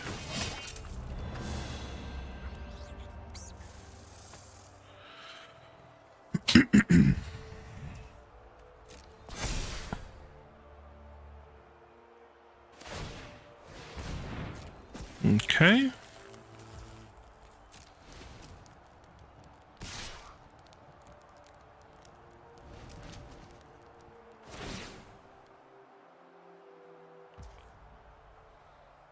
So now she's modified. Oh, man.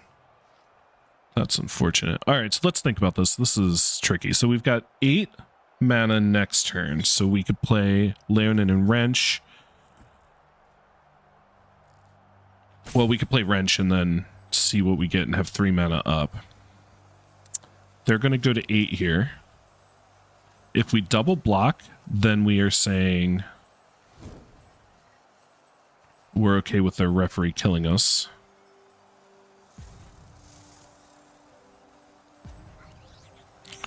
Okay, so I think we're chumping.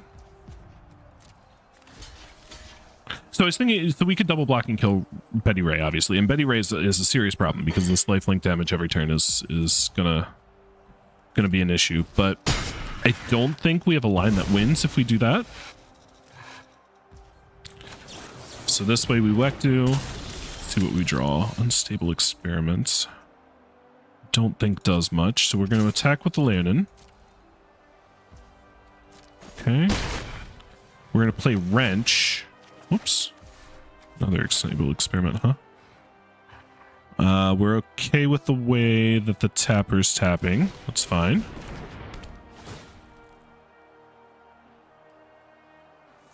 Perilous Lunge. Perilous Lunge, okay. Which is a sorcery, right?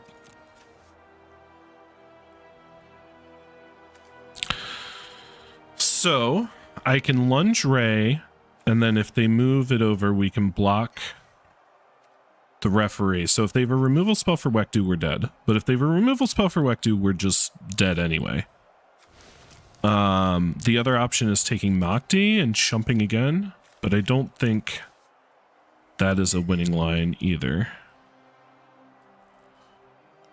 I do think we take Nocti as the other card, though. Okay, we're going to land. So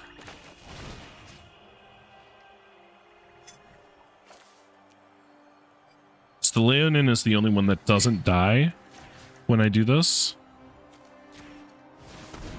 But unfortunately, it's like the one that I get the least amount of value from the 1/1 counter, but that's okay. Now, we cross our fingers and hope they don't have a removal spell for Wekdu. Which isn't much, right? Oh, it's the fight spell. They had like 13 of the Rhino's Rampages. Okay.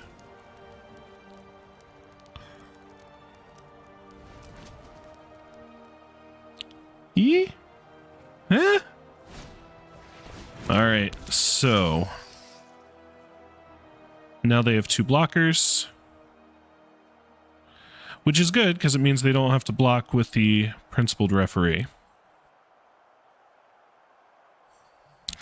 They are hellbent though, right? And if we attack with everything, there's nothing that they could possibly do, right? They could get, well, that's not true. They could sack this and they could get the flash creature, but I don't think that helps either. So we just attack with everything and double Unstable Experiment, and I think that does it.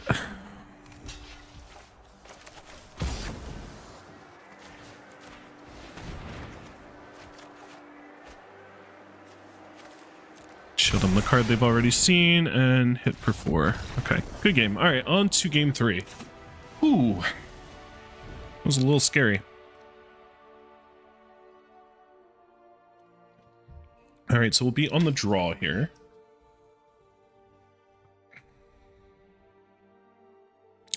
All right, so the lessons learned so far is with Wrench, just always take one of your opponent's lands. That game would have been so much easier if we could start double spelling sooner.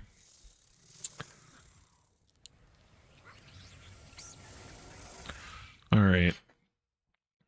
I'm wondering if this might, especially in the draw, this might be, you might be able to make an argument for Sudden Strike, right?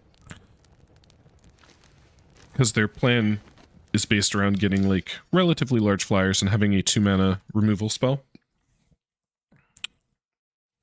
We have 5 white sources. I don't think I've seen a Vibrant Cityscape a single time. Yeah, but I think I take that, right? Because we're going to be on the back foot, we're on the draw. And being able to kill one of their evasive creatures is probably worth it.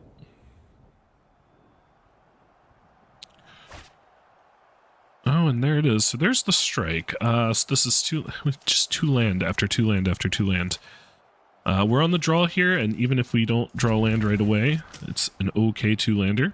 House Grows Hungry and Wekdu is a nice combination, and we just keep ripping the lands off the top when we are in this spot. So that's what you like to see. Okay, so kind of lining up to like just not do anything. And then House Grows Hungry, their creature, and then the next turn, been the Wekdu as the discard for the second act, or second step. Hit me for 4. No.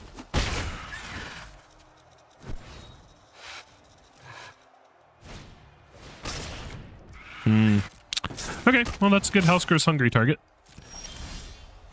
So that's actually, like, you know, really good for us, right? They enwebbed their Caracals back to their hand, and now we're killing the creature they enwebbed with. So I think at this point, the fact that we are on the draw, we've now equalized. Excuse me. Oh, they get to double spell. We're going to discard Wekdu, and then we're going to play Wekdu and Physic, I think. Oh, they took 3. Okay. We do need to draw one more land.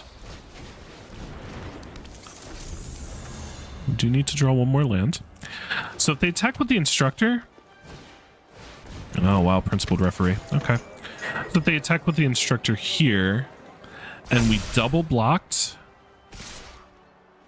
they would get to put their 2 counters on something. So I think we double block the Caracals here, and losing Physic for the Caracals sucks, but I think it's what we got to do here.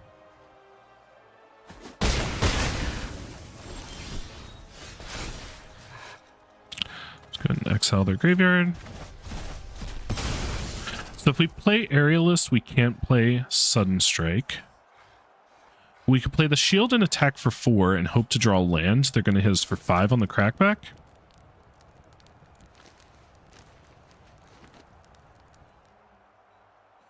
The other option is just passing and keeping up Experiment and Sudden Strike. And then Experiment, we could eat the Referee with the Wekdu, and we could Sudden Strike the Crime Scene Instructor. I think that's the play, because that's so powerful if they just attack with both, and they don't play another creature first. Because keeping those 2 counters off the Instructor. Okay, where they just have another Principled Referee? Jeez. Ooh. Okay. Well, that was the worst possible scenario. All right, we're gonna... Guess we're gonna do that.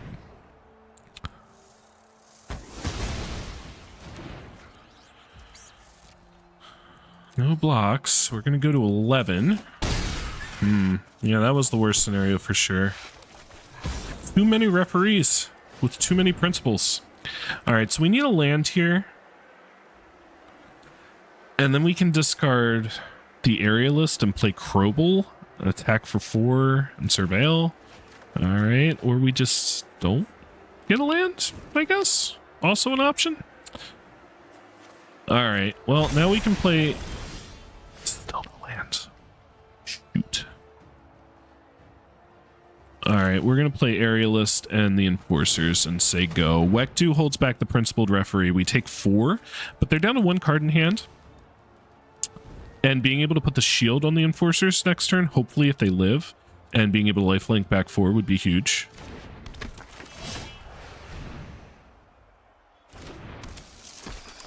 Okay. Really needed to... There was, 3 draw steps there between the Unstabled Experiments and the... Okay, so... What could they have here? We've seen the +4/+4. We haven't seen the +2/+2. So if we blocked with everything, we'd still kill it, even if they have the +4/+4, but we'd lose our board. So I think we just do those, get the +4/+4 out of their hands. Monstrous legs or extra legs or whatever the hell it's called. Yep. Extra arms. There we go. Doesn't give trample, fortunately.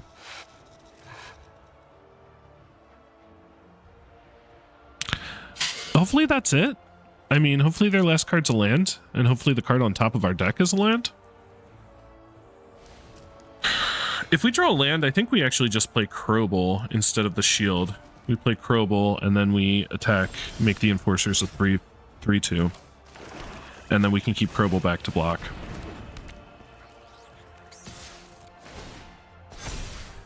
No, we don't want that.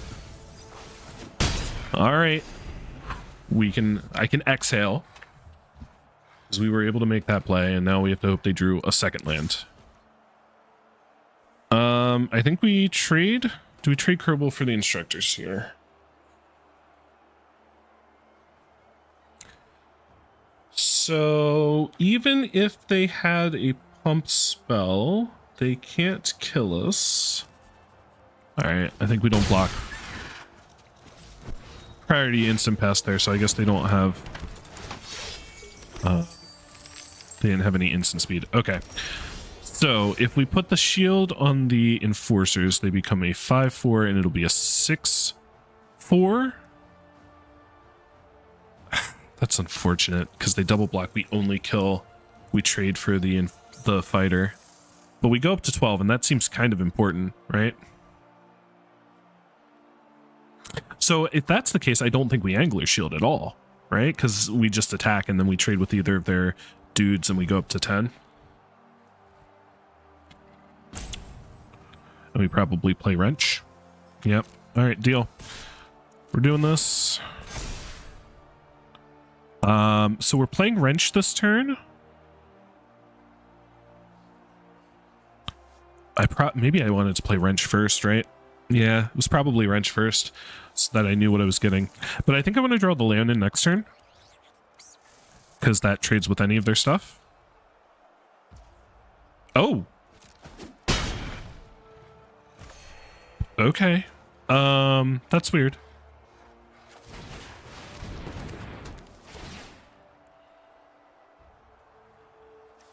Alright, so we take Perilous Lunge and Fate Weaver?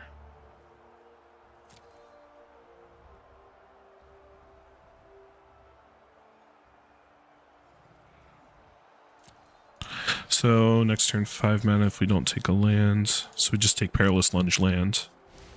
Right, yeah. Okay, Perilous Lunge land, and then we can lunge and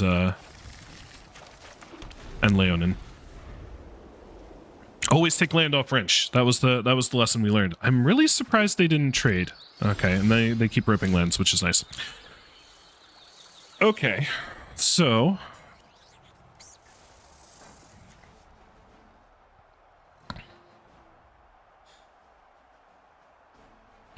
if we lunge and we make that a 5/4, we kill their referee, and then we attack, so we're going up to 21.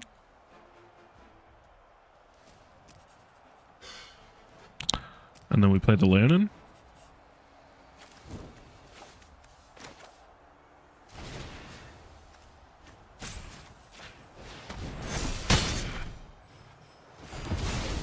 Really just kind of working on preserving our life total here. But now this definitely trades with something. Okay, tactics is good. Are we okay with not drawing land? So 3/6. So next turn we can shield and tactics.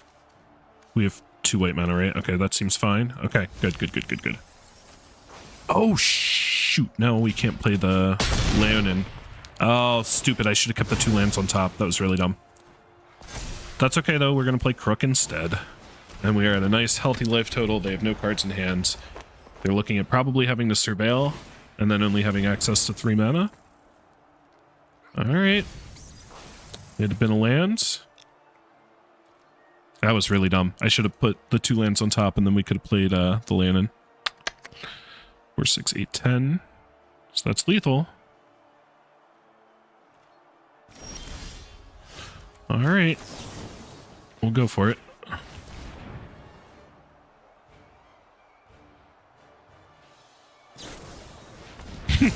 Okay. Alright, well. Crowball has Menace.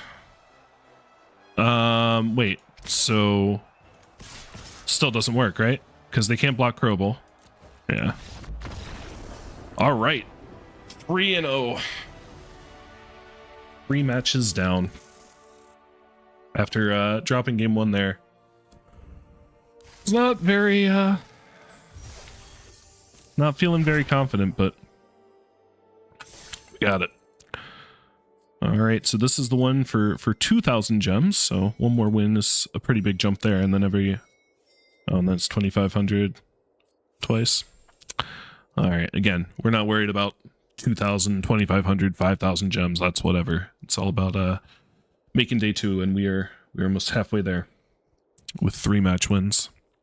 All right, on to our 4th match against Ace Beasto. Okay, and this is the first coin flip we lost. That's fair, though.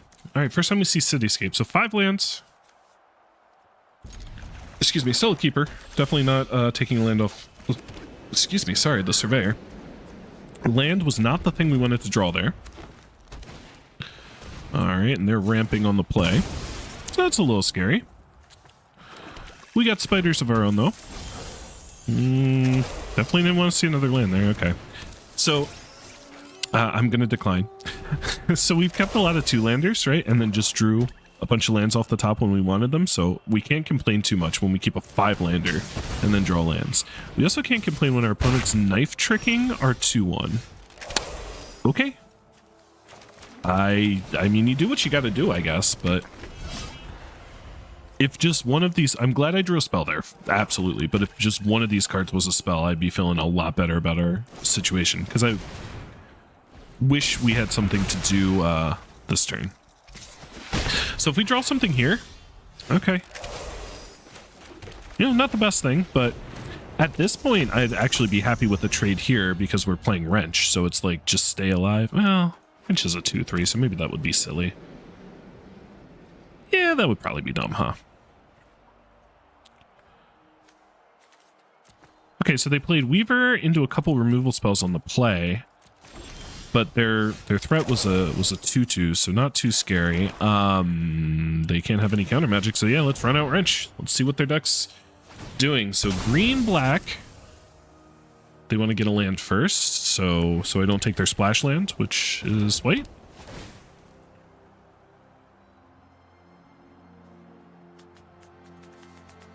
Splashing Principled Referee. So they have Luis, which we are going to take. Which one's this? In web and makes a creature. Okay. Man, taking in webs is so good, right? Because then I get to get Wrench back and then play it again. The question is, do we want to play the coup or take the coup instead? We don't have a lot of gas, right? So I think we take their in web creature to get our Wrench back. Yeah. All right. Luis is good, though.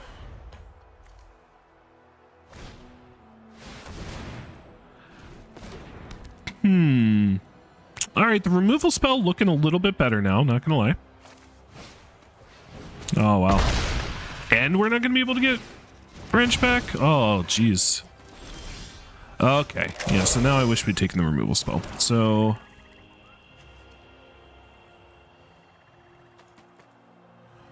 we could just run this out, I suppose. So we'll never be able to activate its ability. Let's say go. So we're going to take 6 here. Ooh, man. Chiswick was a big game. Do they have another fight spell? Oh, man. That is a lot of spells. Okay. Sure.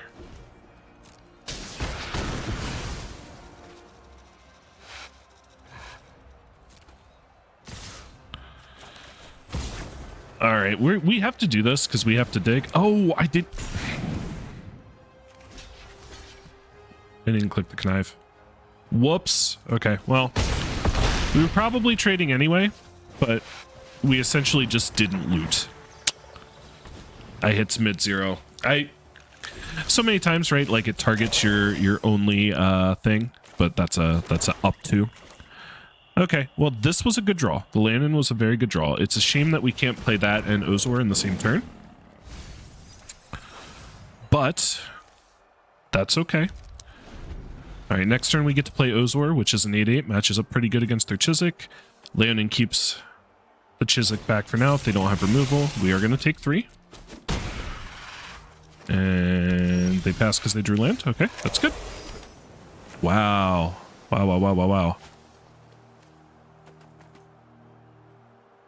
I think it's safer to just go ahead and play Ozor, right? And then the next turn, I think we want to get Luis out. We want to get ourselves out of the danger zone. We're so far ahead on board now, and we have a nice removal spell. So we want to get out of this 5-life danger zone, and we've got access to 8 mana. So this will be so 6 counters. Ooh, principled referee, huh?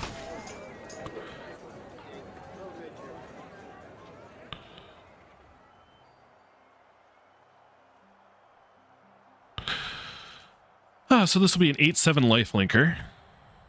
It does damage equal to its 1/1 counters, not power. Okay.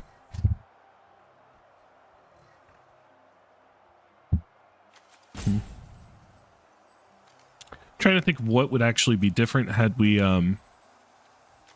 actually clicked the connive. Not much, right? Because the next card off the deck we would have discarded anyway. Okay. But yeah, having heightened mundanity for the Chiswick is nice, and I do want to do that, but I don't think we do it next turn. I think we get ourselves out of this. I'm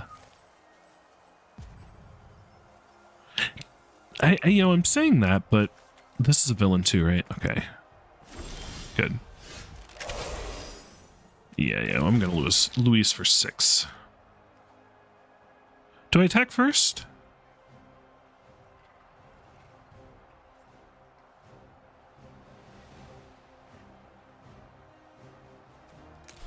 There's nothing they could have in response, right? This is still a 7 power trampler, so the trample's in for 6. I think that's okay. Yeah, I think we attack first. And then if they just trade Chiswick for Ozor. Okay. Yeah. Alright.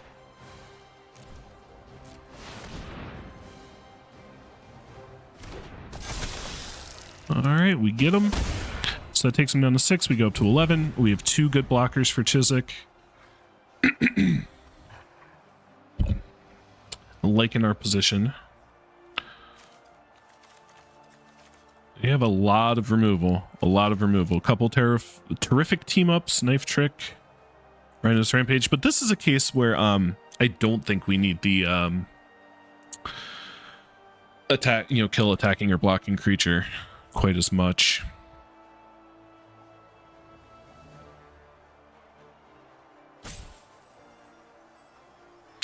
All right, what you got, buddy?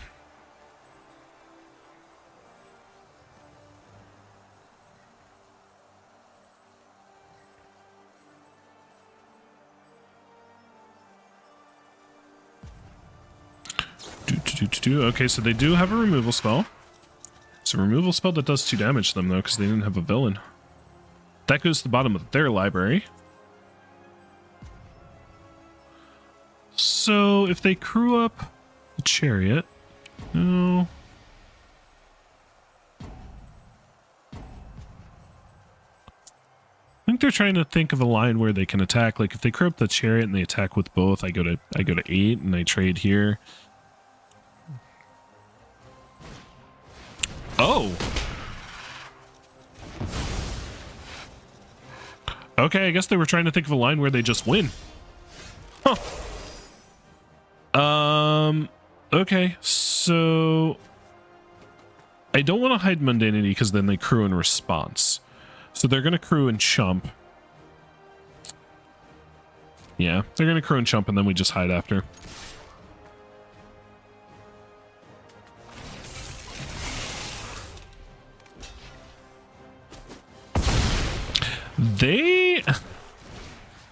That was a lot more going on than I suspected. And now they have another chump blocker. I'll take this. I guess I'll show them the Angler's Shield because I want to make sure that we have lethal with the flyer next turn. You can make the argument, obviously, for not wanting to show them that because now they can bring in artifact hate, which green Green has something that kills, you know, flying enchantment artifacts or options, I think.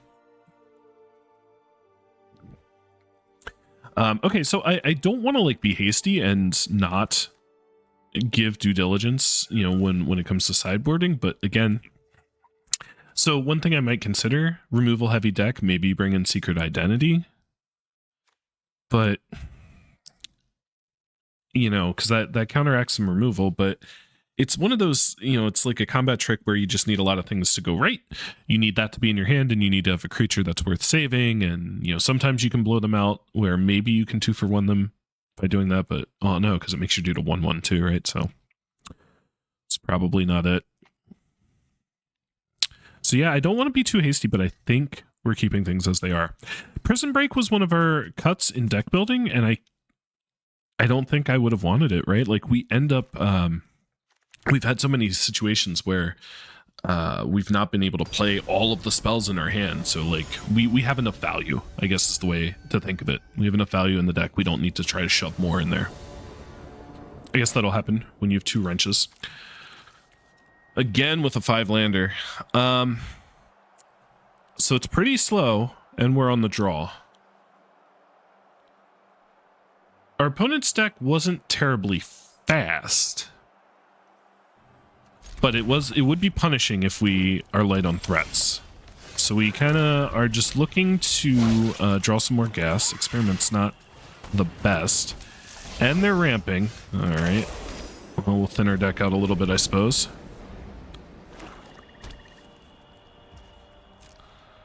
All right, the fact that they're attacking with the Weaver instead of, you know, ramping something out makes me feel a little better. They have an in-web. All right. Okie dokie. I think we take Swamp.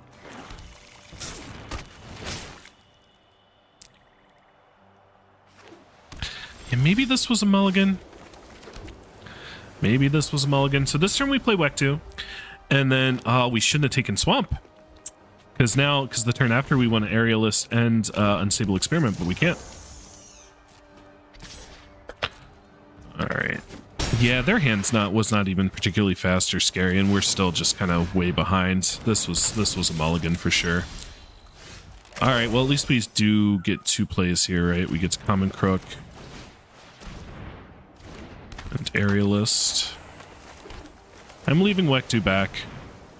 Trading it for the Weaver, like I would offer the trade for the Weaver, but we are on the defensive here. I'm going to assume that they can kill. Jeez. I was going to say I'm going to assume that they can kill at least one of our dudes here. All right, they have a Chiswick. That's a problem. So you draw a card when, so we'd be 3-for-1ing. I guess I'm going to decline the 3-for-1. Wrench. Okay.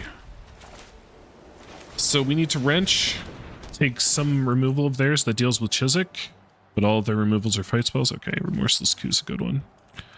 We will be controlling a villain, and Terrific Teamwork is another good one.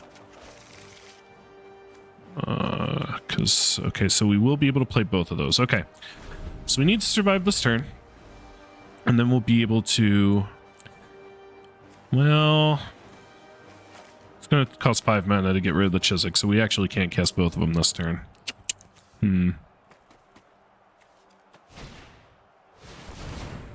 Okay.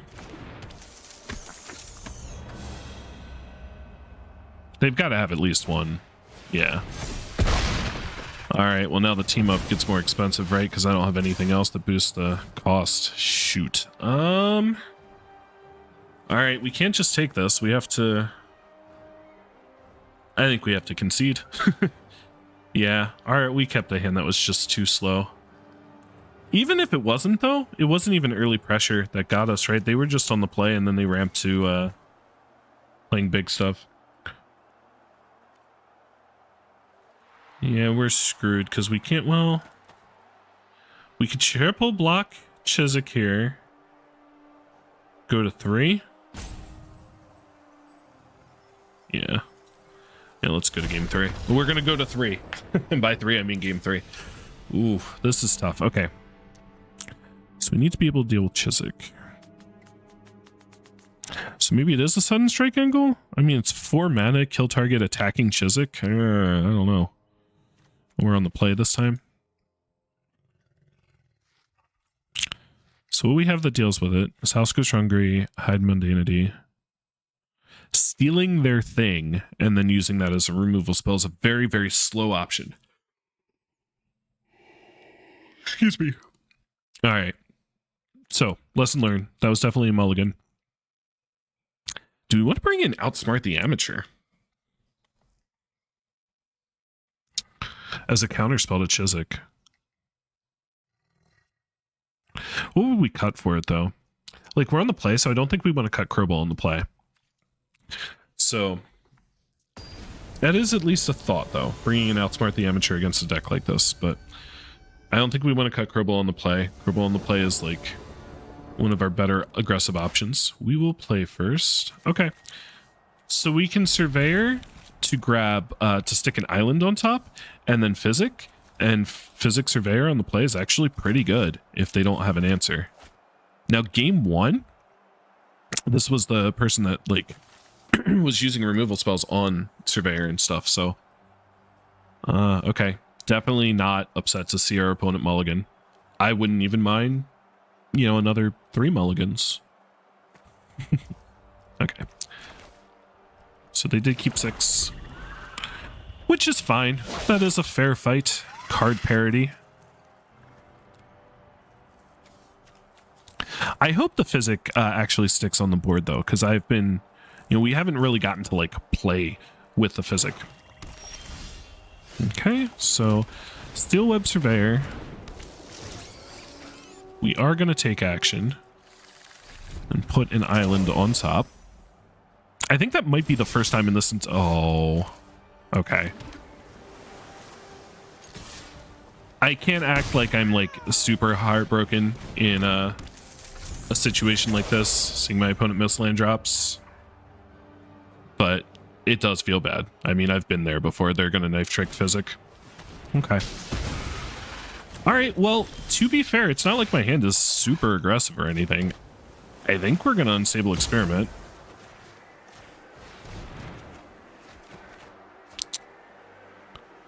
I'm going to get rid of a land. That's not worth putting a 1/1 counter on the Surveyor, even though we're, like, you know, trying to be kind of aggro here.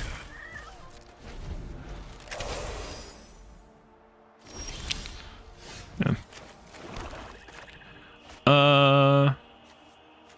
4/5's a bigger body, but getting the shield seems better. 1 more land drop. Yeah, feel bad for the opponent. So they mulled to 6 and then kept a 1 lander, and then 3 draw steps didn't draw a land. Obviously, you know, it sucks because it's been on the receiving end of that plenty of times, and you know, you hate to see it. But at the same time, if you're gonna have your opponent suffer some misfortune events like this, or where you want to have that happen, so 4-0. Now we're at the point where we've, like, kind of turned the corner, right? Like, we just need to go 3-2, and we can make it to day 2. So let's find out. All right, we got an opponent for round 5.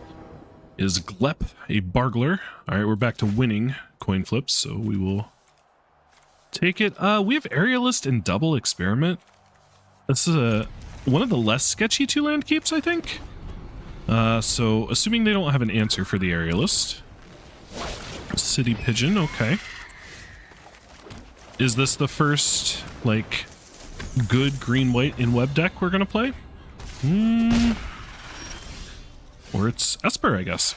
Okay, so given that they didn't do anything besides play a tap land, I think I'm just going to attack for 2, and then we'll play Wektu.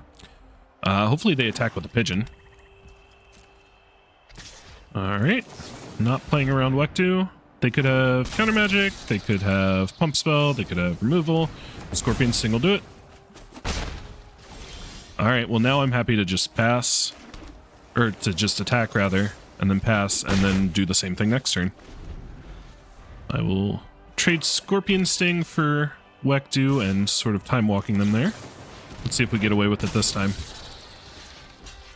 Alright. Got him. And they say go, huh? Okay. So we're attacking. I think I'm going to experiment because I want to hit a land drop, right?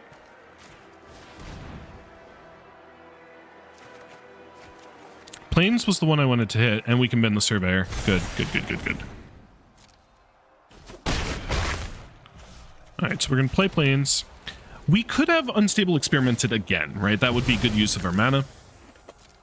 And maybe I will on their turn, depending on what they do. Egrix, okay. Egrix is good. Target a player, creature I control. I would have liked to have drawn a removal spell for Egrix, I'm not gonna lie. Huh. So might actually get... No, I don't want to get rid of bargain... Oh, okay, right. So we can bargain Skinner, get hide mundanity for Egrix. Okay, good. So do we get rid of Wrench here? Yeah, I think we get rid of Wrench. That feels so crazy, but I think that's what's happening. So we're gonna do this. 3, 4. We're gonna play this. We're gonna hide their Egrix. All right, good. We are on the beatdown, and now we've got lethal. Okay, no more lethal. Oh, wow, right. I thought they were gonna grab my dude, but no, they're gonna take my hide and mundanity. That's awful. Okay, if you when it attacks till end of turn, you may look at the top card of your library anytime. Okay, if you do. So they're looking at the top card, and they can cast that for life. Okay, so not... Huh. Not crazy about the fact that they just pass, but... So, like, how bad is it if they Vlek to? Oh, alright.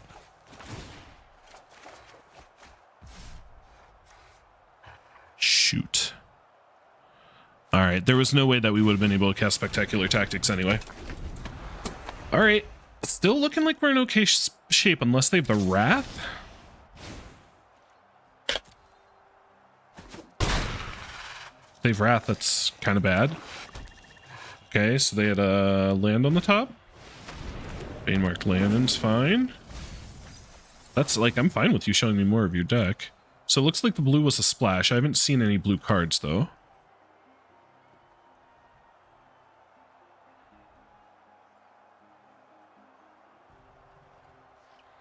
So we don't have the ability to... Okay, so they killed that. So that's still not enough. Oh, wow. That's still not enough. Okay. Wow. So you can... it didn't even occur to me that you could just keep rattling them off. Okay. So we're good here, right? Cool. All right, game 1 in the books. So Egrix is scary. And Mothwing Shroud, so that is an enchantment worth killing. 2 Damning Cresses, Scorpion Sting, Referee. Excuse me, so City Pigeon in a deck that, as far as I can tell, I mean, I guess they could have some like Darvels or something, some Mono White and Webs. They're playing Data Scrubber? That's not a good card. So they're probably just hard up for playables. So black-white removal Egrix. Oh, they giving a goose and a gander to what's going on here too, huh? All right. So returning to sideboard. I can't... Again, I think I'm in a situation where there's nothing I really want to bring in. A lot of removal, so like Secret Identity. But what do we even bring that in for? Like the Surveyor, maybe? We're on the draw, so we're less likely to need the Surveyor for fixing. But it's like we just don't really have anything worth saving with the Secret Identity. Like, maybe Crowball. But that's the thing, like, when we play against these decks that have so much removal, like, our threats are not individually, like, we don't have, like, bombs. And then our actual bombs are, like, Wrench, where we've already gotten the value out of them if they kill them. Alright, so here's another 5-land on the draw. We've got early plays. So, and we've also got the Surveil land, so that kind of helps us from flooding. Drawing a land off the top was not ideal. Not optimal at all. Drawing Serena, on the other hand, is ideal. Alright, we'll get the Crook out there. And the next turn we can play another tap land and play Goro. Maybe it was Goro, because Goro can attack into more targets. No, nothing was attacking into the Leonin, so... So Aerialist is just a really good target for the shield, but I think we go this route, and then we're gonna play Bargain Spinner, get shield. Shield holds, the Bargain Spinner holds the shield quite well too. Ooh, that's a scary one. That is a scary one.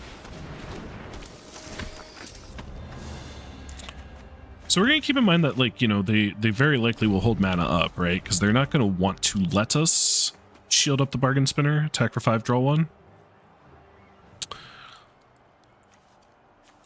It's whenever 2 creatures. So we know they have Pigeon, Shroud, okay.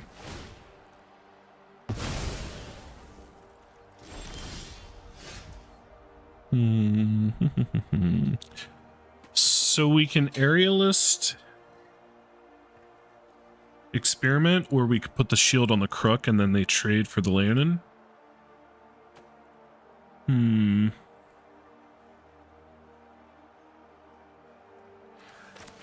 Yeah, okay, Aerialist Experiment and then shield next turn. No attacks. Say go. I don't know if I want to put the Experiment counter on the Aerialist though, because, like, that's gonna get killed, right? They have a villain.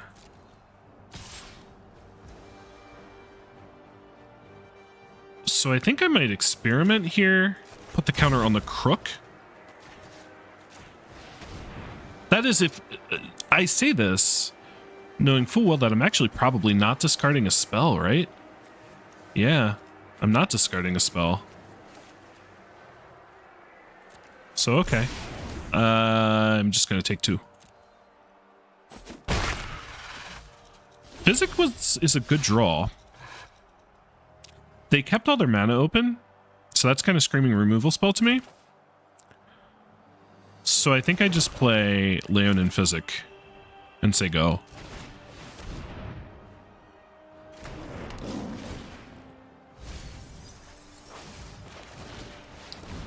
They kind of have to answer Physic, right? Like... And I'm giving them the option to choose what they kill, but the fact... Oh, wow. That's huge. The fact that they just didn't do anything. So they're missing land drops, right? So they're on 4. So they might be waiting... Like, they might have a creature they can play, but they're trying to wait until they can double creature. And then they're playing this dirtily thing. Data Scrubber is not something I'm too afraid of.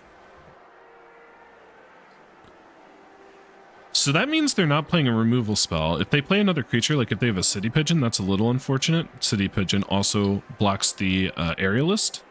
But if they're not playing a removal spell this turn, and the Aerialist gets to hold the shield, and Physic gets to start putting counters on both itself and Gororel, we're in pretty good shape.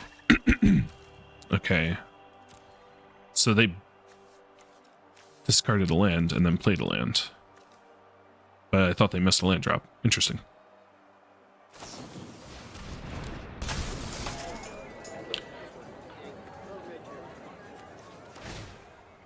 Okay, right. So they get to draw a card. Okay, so we're definitely playing Angler's Shield. And we're going to attack with the Aerialist and the Leonin. I'm happy to trade the Leonin for any trades they could make. Maybe I didn't want to play land until after I hit with the Aerialist. I don't know. But now we also have Spectacular Tactics to protect our Aerialist on their turn when they untap too. That's pretty huge. Yeah, okay, I'm fine with that trade. So we get to hit them down to 18. They do have 4 cards in hand.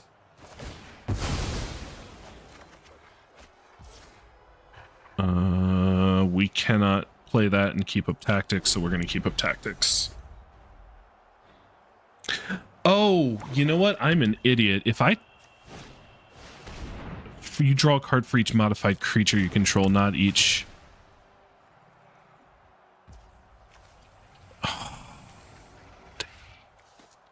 I should have tapped this, and I would have drawn 2 extra cards. That was really, really bad. Shoot. And they're just going to play more data scrubbers. Shoot. All right, that was not great. And now they get to draw a card off that as well.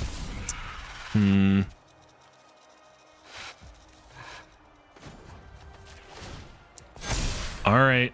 So this card, I really, I'm used to like each individual creature hitting it, you draw an extra card, but all right. Now the question is, do we want to, I don't think we tactics our Aerialist, right? Like that is just way aggressive. Yeah, keeping it as a removal spell or a way to save one of our creatures is probably better. I don't think we attack with this Physic. So I think we play another Aerialist. And we pass. And we can surveil.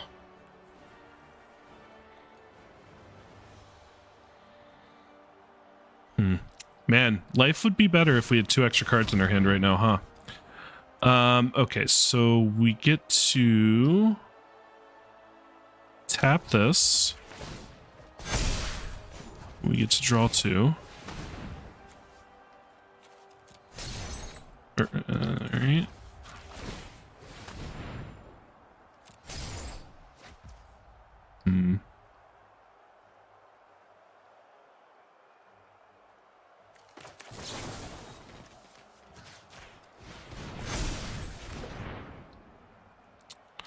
So the question is, obviously keeping that on the Aerialist. Okay, so this is nice, right? Because an Aerialist will attack and it'll get a counter. Plus surveilling is good for the those were in our hands. Okay. All right, we're doing it. I'll keep playing our lands. And then next turn we can attack with the other Aerialist. It'll also get a counter. And then we'll have 2 3/3 flyers.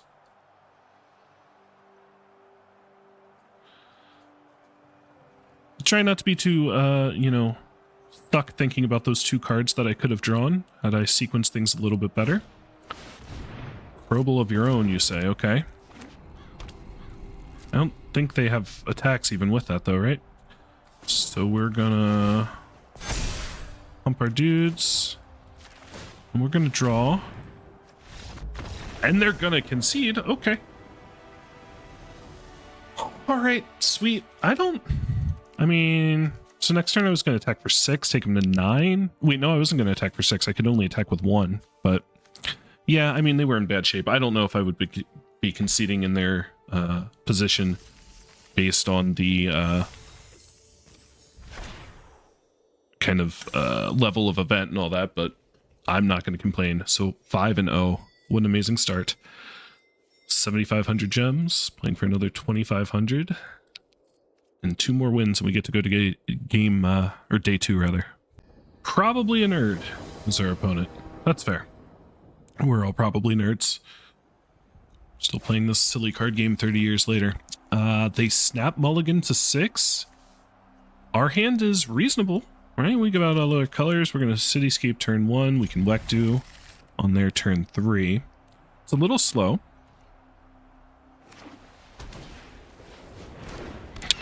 Wekdu eats pigeon. Excuse me. We drew a 2-drop, which is good. Okay, so green-white with a city pigeon turn 1. Okay, No scary 2 mana in web. We do want island, right? Okay. Crobel is always a welcome sight. Now, here's hoping that they don't web the City Pigeon this turn, which the 3 mana is the one where you'll frequently see it happen. Alright, and then we pass and we just get to eat one with Wektu. But they will still get to unweb the other one. They're only attacking with one. Interesting. Okay, so we do get to block. Now, if they want to use a combat trick, that is fine by me. Oh, the spider fancier. Okay, so if we shield up the enforcers here, they either chump and we gain 4, or we hit them in there. They're also down to 2 cards, which is huge. And we have Crobel coming in next turn. Okay, yeah. Let's shield up the enforcers. And let's get in there. Let's see if this is chump with the City Pigeon angle. Or the spider fancier. Okay. Fine by me. Alright. Favorite fighter. Okay, okay. So they attack with both. So if we attack with Crobel, that's a trade. Or not attack with Crobel, attack with the Enforcer, so that's a trade there. But we still have our shield, and then we can just put the shield on Crobel, and we're gaining 5. Yeah. And we get to surveil one. These are just deals on deals on deals. I don't think I want Gororel, and Gororel in the graveyard is still value. Cool. Alright, opponents on 1 card in hand. We have Crobel in play and the Angler's Shield. Diligent Web Keepers. Okay, that is a good one. Still not keeping back a blocker. Interesting. So we go shield. We attack. We're gonna bin a land. So one more land in the graveyard. Ozor. We're gonna play. Just gonna play the Surveyor, but maybe we play the Valet instead.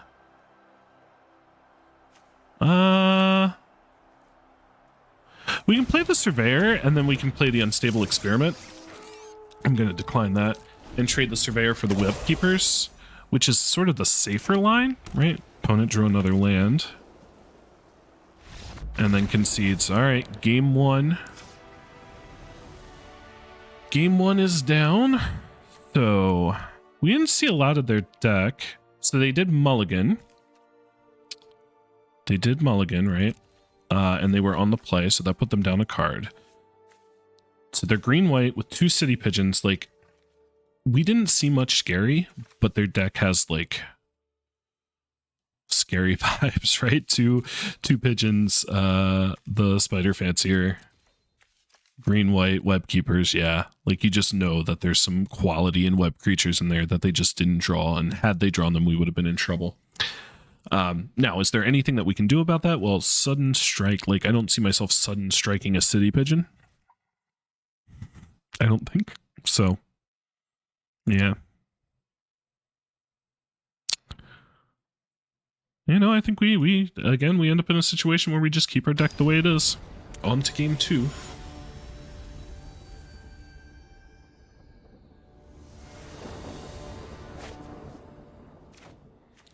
Okay, opponent kept on the play. We are going to keep as well. Spectacular Tactics doesn't seem necessary. Well, then again, a lot of the things they're in webbing in, we would kill with Tactics, right? All right, so here's another City Pigeon. The Wektu's really good against City Pigeons, as it turns out. 2 City Pigeons. Okay, so we are gonna... I'm gonna play the Surveyor. And I think I probably trade it with one of these stupid pigeons. And then the other pigeon, hopefully I get to eat with Wektu. Because, I got to imagine that these pigeons are how their deck operates. Okay.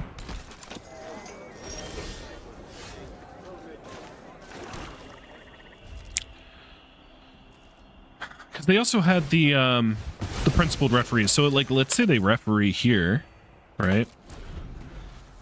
Then their pigeon trades with the Wektu. They're not refereeing. I mean, like, I feel like they have to have something here because no, maybe here. Yeah. Yeah. Okay. So my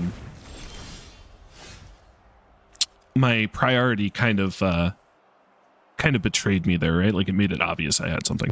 Okay, so choices. We can House Grows Hungry Azora, but like that doesn't seem very good. Or we could just run out the 2/2 drops, which I guess is what we're gonna do. We've got some removal, and we had them down to. Excuse me, sorry. Oh, they just passed? They couldn't block.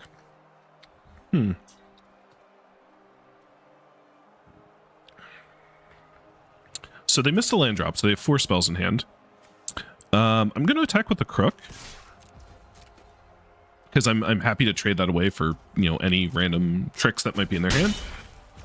They could have the Flash Spider. That seems pretty likely. So that's gonna... No? Okay. So I could drain them for 1, or I could Surveil.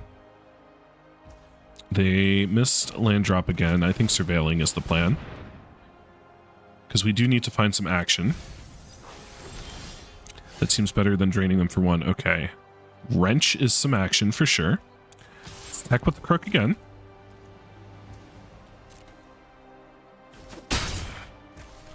Alright, let's get Wrench out there. That was a good draw. So surveilling there definitely paid dividends. Okay. Yeah, they're doing it. Green, white spiders. So the cluster, there's certainly one of the in-web payoffs. That's 6. So we could take that. Orus is also quite good. Is Orus better than Diligent? Probably not, right?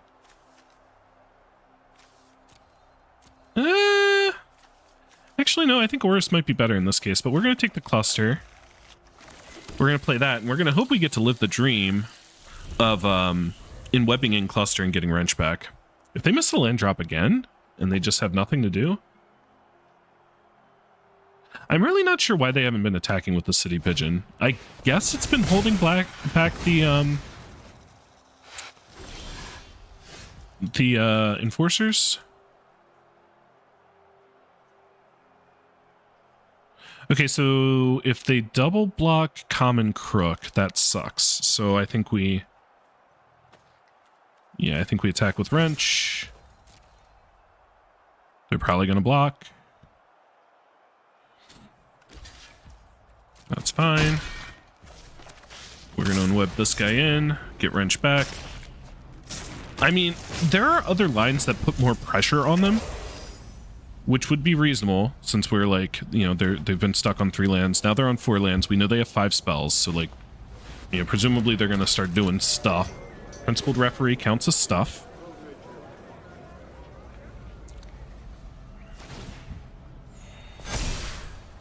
Okay. So still not attacking with the Pigeon.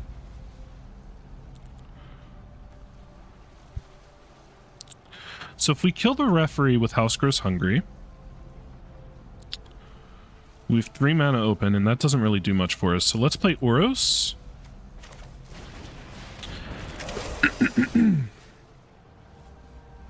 So this becomes a 4/5. Where this becomes a 4/3 and just trades with whatever. Yeah, we'll do that. And they concede. All right. Playing 2 of their really good cards into a concession. Wow. We are Sunrunning this event. Wow. So that's 6-0, right?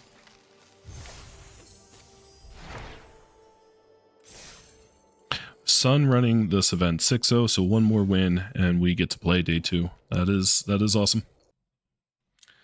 Oh, this is unfortunate. I just realized I didn't hit record when I came back to match 7 here. And so I've been talking to myself for I don't know how long, but to bring us up to speed, we are 1-1 against kind of the mirror, and we had a fairly aggressive draw in game 3 here on the play. But they've stabilized, they played a wrench of their own, and now we are kind of in trouble, and for the life of us, we cannot find a 5th land to close things out. Now, so they've hide mundanities, so we're going to experiment, hopefully to get our lands, and we are going to put the counter on the airless. So we did get the land. We get to bin the Leonin. We get to take them to 7 and then play a Leonin of our own. And now we've got a lot of gas, but they, like I said, have a million cards. We do have them down to 7, which is good. But I'm not sure how I feel about our spot. So a real shame that we missed the first 2 games. So the opponent, game 1 was on the play and they mulled to 5. So not much to say about that. Game 2, it was not particularly close.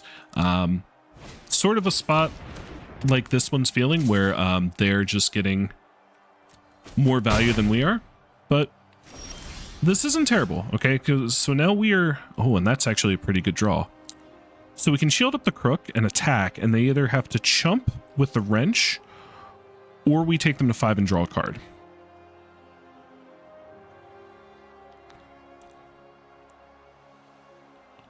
Or we play Crobel and attack, and then they have to chump with the wrench.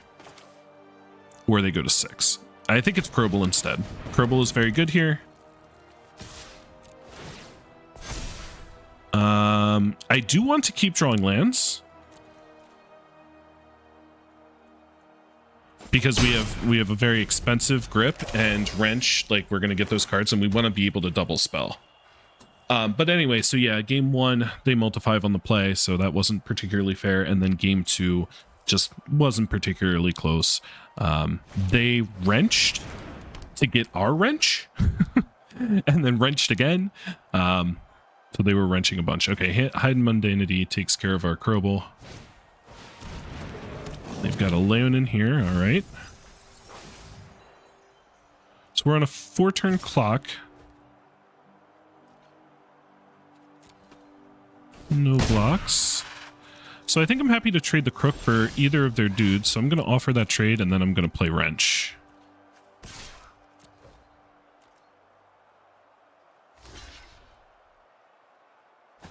All right, that's fair. I'm happy to get one of their creatures off the board, and the treasure token isn't nothing given the situation. We also know they have Drix interception, so I feel like this wrench is probably going to get Drix intercepted. Yep, and they're tapping down our dudes. And that's okay, because you thought you got all of my wrenches. But I have more. So now we're on a 2-turn clock. If they want to attack with both, I guess we could block with this stupid Crobel that's not doing anything. I don't know about that. So now the shield on the Surveyor is lethal. So we're going to have 7 mana next turn, so... Yeah, I don't know about going down to 4 there if I was them. I guess they didn't have a lot of gas, but they stole one of my cards, and they had... Okay, so there's Crobel. Okay.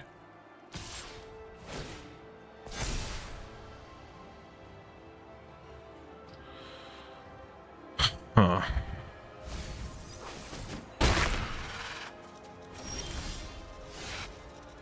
Ozor, huh?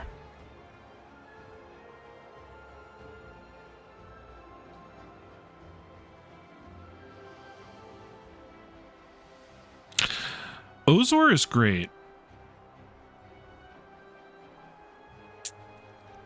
But I think we have to play Wrench. Because if we play Shield on the Surveyor and attack, they just attack with Wrench, or they just block with Wrench.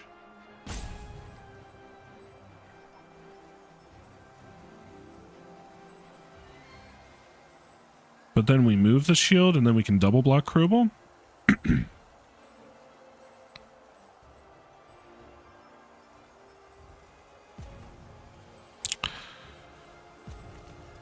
Ozor's also a lethal threat. And it's... Oh, wait, I don't have any villains. Alright, we're going to do Wrench. Not sure about this, but... Alright, Wrench is a villain, so now we have Damning Caress available. If we take Damning Caress lands, we can play Damning Caress. Or we can take Scorpion Sting. But what do we Damning Caress? We Damning Caress the Bargain Spinner, right? Yeah, so we take Damning Caress land.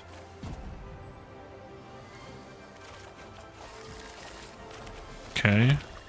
And we Damning Caress the Bargain Spinner. Okay.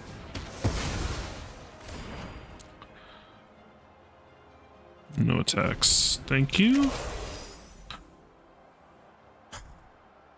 So now we can shield up the Wrench, and that becomes lethal. But we also want to get Ozor in play. And also, I mean, they've got access to 5 cards. One of them is one of the cards they took from us off French, so presumably it's a good card.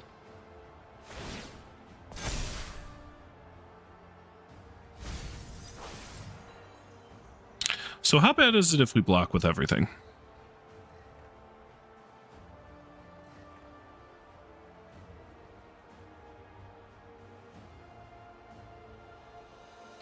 So if we don't block, then Krobel is a lethal threat. But we can double block with Krobel and Banemark Leonin next turn. If we block with everything, then they could kill, like, everything except one of these dudes. I think we just take it. Krobel is lethal, but we don't have to worry about, like, grow extra arms or anything like that. And if we just play Ozor and pass here... Okay. Oh, man. Rishi, huh? Yeah, so Rishi was what we ended up losing to. Game 2. Shoot. Alright, yep. So had we blocked Krobel, we'd still be in some real trouble.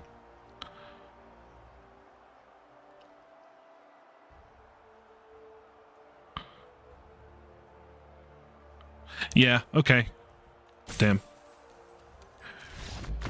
That's unfortunate, but that's okay. Didn't want to win the day-ending match with having not hit record for the first 2 games, so we'll try again. We got 2 more cracks at it. Opponent's deck was very good. It was our deck, but better. And it kind of looked like maybe we were going to be able to eke out a win there, but I would have been very, very surprised had we accomplished that. So we'll try again. This is round 8. All right, so after a 90-second queue time, so a little bit on the longer end, we found an opponent. We win a coin flip, so let's play first. Ooh, not a very aggressive draw, but not one worthy of mulligan, I don't think. We definitely have some aggressive draws with the Weavers and whatnot, but Krobel's a good card to have. So our opponent's on green-white and hasn't done anything the first couple turns, so that's a good sign for us. Makes me feel like maybe this is not one of their deck's better draws. Their first play is Stitcher's Wings. Interesting. Kind of makes me wish we had a more aggressive draw, alright, but that's okay. Leonin synergizes well with Ozor. Didn't really want to hit Serena, but that's okay. So let's see. So presumably, okay, so just the cluster. They can make that a 4/3 flyer. And they attack. Okay. Not sure I necessarily thought that was the move. Okay, so we're going to Krobel. We're just going to attack with Wek2. Tactics is a good card to draw. So next turn we'll have House Grows Hungry and Spectacular Tactics. And then at that point, we probably swing with the team. Right, because the extra 1/1 counter and surveilling twice is not worth, you know, the damage we lose. Excuse me, from not attacking with everything. Oh, Mothwing Shroud, okay. So that takes our Krobel. Alright, so we land here. Oh, we don't have a land, never mind. But we don't need to, okay. So we House Grows Hungry. And we assume that they could tactics, and if they tactics, we tactics in response. Okay. Or I guess we don't need to overthink it. We just get in there. Do they have... Alright, I think we tactics in response to that. So now we get in for 6, take them to 9, and we have a 4/4 flyer. And they'll either have to discard or go to 6. And we've got Ozor coming out, but he'll be hexproof, but not going to be 8/8 for a while. We have 2 good attackers. I'm wondering if they're thinking again about having snap that land. Stitcher's Wings is a terrifying card, though. Like, you know, if they play some huge thing... Oh, okay. Archivist.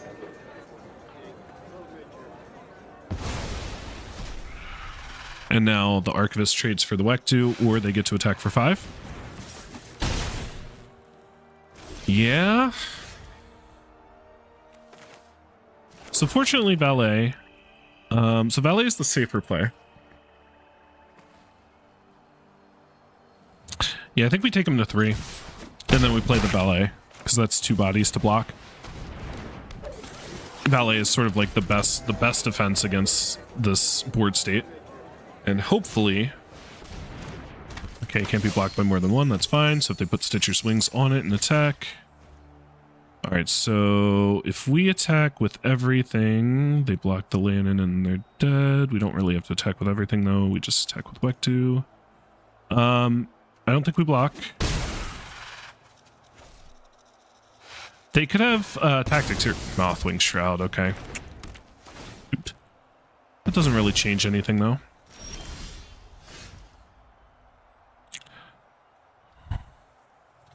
So we attack with the Lannon.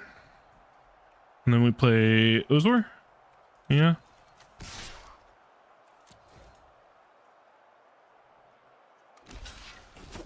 Okay. And now we are chumping the Archivist. Ugh. They draw anything, we're in rough shape. We were kind of in rough shape anyway. So, green-white, 2 Mothwing Shrouds. Sudden Strike, Clutter Cluster, okay. Principled Referee.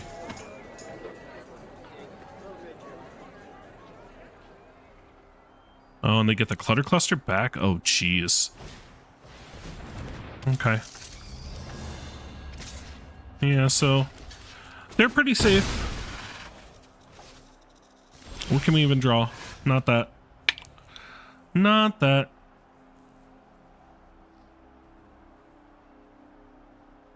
Okay.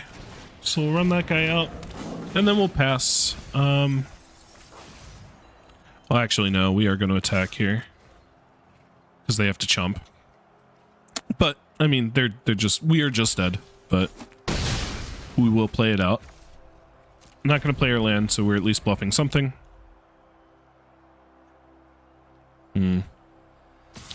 Alright, so we don't have any enchantment removal.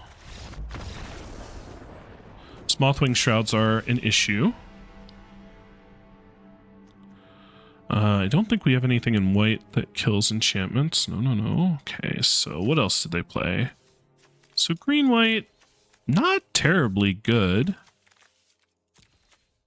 But they had answers to the things they needed to have answers to when they needed to have answers. I mean, we had threatening lethal at one point. I don't think we make any changes, though. And, optimistic that we can win some games against this person's deck.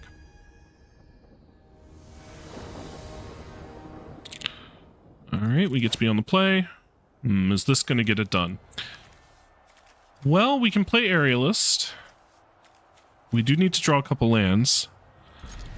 But if we draw the Experiment, that would be a good draw. Drawing another land, also good. Been pretty blessed today with drawing lands when we need to. Okay, them having nothing is good. Us drawing a 5-drop is less good. Alright, we'll play out the Valet. Sopulent Valet has not been very good. I kind of... You know, we have the Was it Physic or whatever? Yeah, Physic.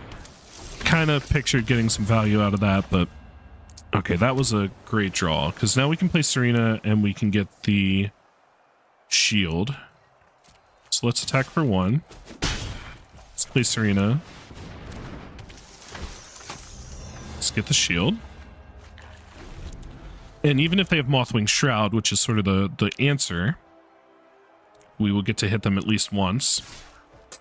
We will not be blocking. Excuse me. If they get to unweb something in, that's unfortunate. Yeah, Sarn's a good one. Looks like they missed the land drop, so we are going to shield up the Aerialist. And we get to get in for 17. Seems like okay. So easy game 2. Excuse me. We did risk it a little bit with not drawing land, or with keeping a 2-lander, but we drew well. So now we know they have Sarn. Okay. Sarn's a good card. All right, let's see if we can get one more game win here.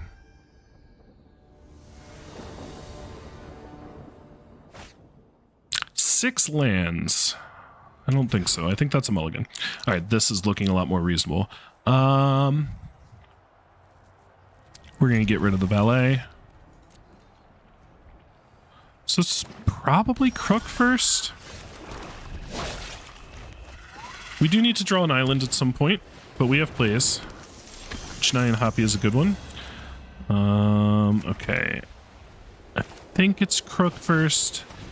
Because then ultimately, if we end up trading the Crook with something, you know, the treasure token is not nothing, especially since we find ourselves needing to draw an island. Haven Web for Chennai and Hoppy. Okay. All right. And then they get to replay it, so their deck is doing the thing. Okay, we did draw island, which was good. Just go ahead and run out the Leonin. Perfect Esper Mano on turn 3. Ooh, those are not the cards we won the mill, though. Ozor is one of our better cards. Okay.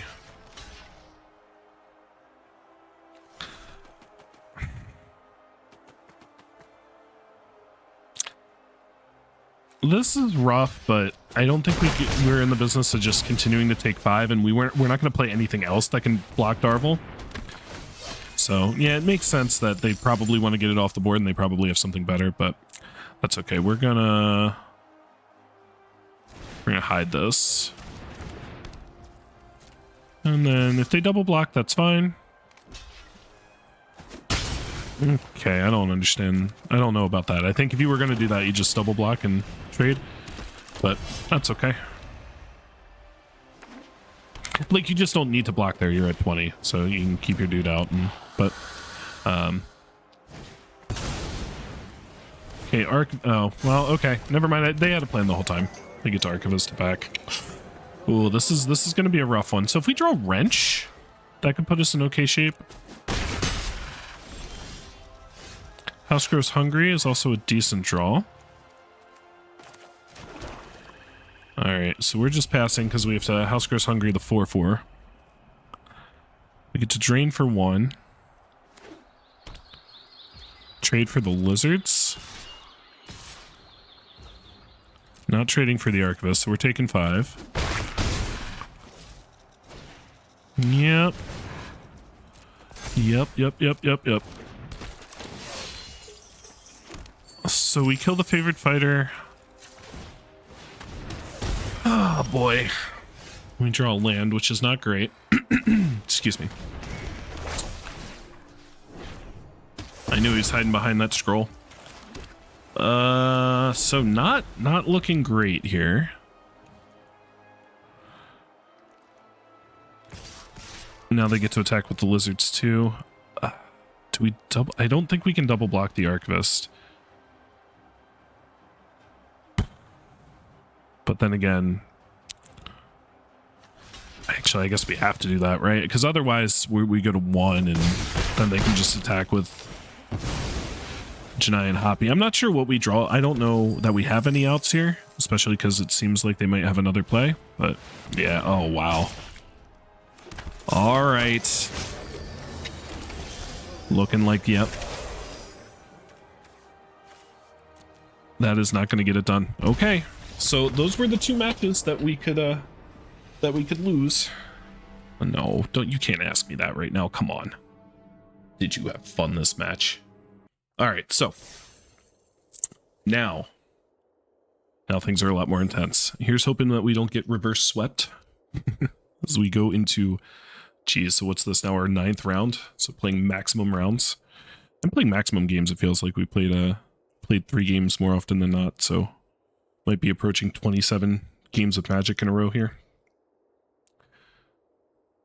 But just need one more round, things to go our way, and then we can go on to day 2. Okay, so after 2.5 minute search, we did find an opponent. I hope that time was spent finding, or maybe the matchmaking just gave up and said, okay, we have this person that's 0-2 and their deck's awful. We'll just match you with them. So we are on the play. Our hand's kind of slow, but the Leonin does stop a lot of aggressive draws. And then we have House Grows Hungry, and Crobel is, of course, a really good card. And we have now perfect mana, so that's good. Excuse me. I'm trying to keep a really healthy outlook as far as, you know, the outcome of this game, because the prospect of getting reverse swept when you start 6-0 is a little, you know, a little troublesome, right? But if you told me when I built this deck and opened this pool that I was going to get 6 wins in this event, I would have been more than happy regardless. So if we were to lose this match, it would only feel bad because we started off 6-0. But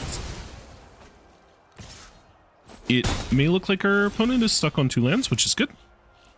Not for them, but for us. We have now our second Leonin with Ozor in hand. We didn't mill anything too good, so that's great. And now next turn we can run out Crobel. And if our opponent's still stuck on 2 lands, they don't even have an attack, so that's good. All right. I think it's Crobel over Ozor.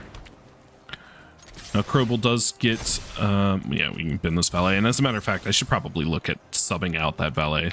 That card has been the worst card in the deck, and I'm sure there are better cards to have in its place. Okay, opponent hit their 3rd land. Let's see.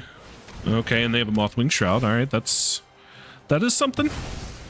That is something for sure. All right, we still get to attack for 3 and play Ozor.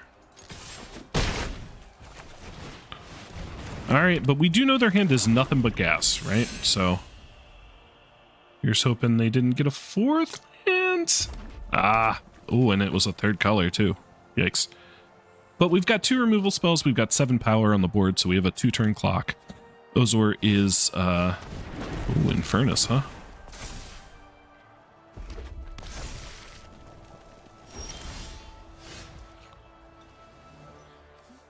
Okay, so I think we House Grows Hungry the Infernus, so they're going to have to sack a land, and then they are going to have to chump. Well, sorry, they don't have to chump. Yet.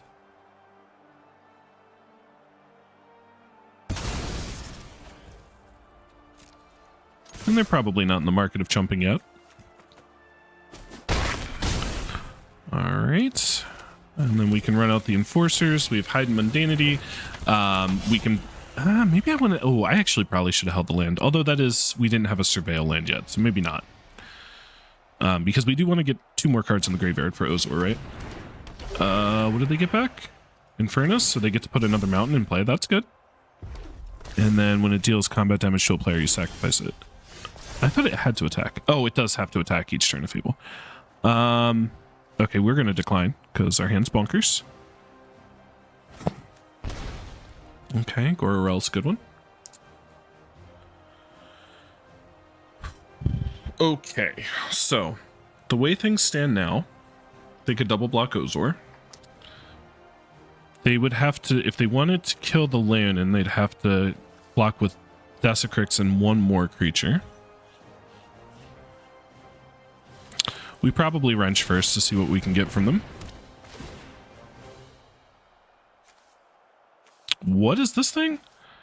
When it enters, you may exchange life totals with an opponent. And if you lost life that way, you draw that many cards. Ooh, boy. Okay, so Scorpion Sting we can play, and that's a good one, right? Because they're probably going to double block. As a matter of fact, if we Scorpion Sting and we attack with everything...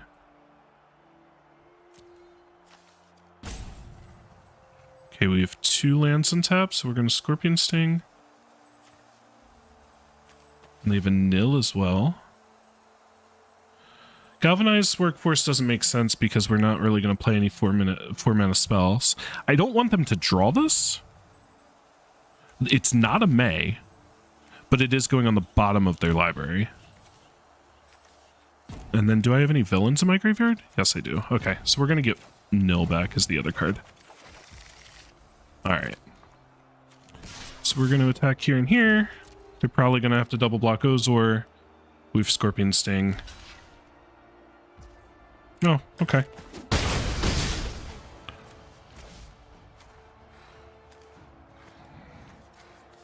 I had the win. I had 7 cards in my graveyard. Shoot. Okay. Time to breathe and play right. Alright, we're going to go ahead and run this dude out. No, we're not, because we don't have... Because it's 3, not 2. So had I played Scorpion Sting, it would have gone to the graveyard. Ozor would have become an 88, and this game would be over. Excuse me. So, that was dumb. They have a wrench of their own, but they're not going to have any mana to play anything.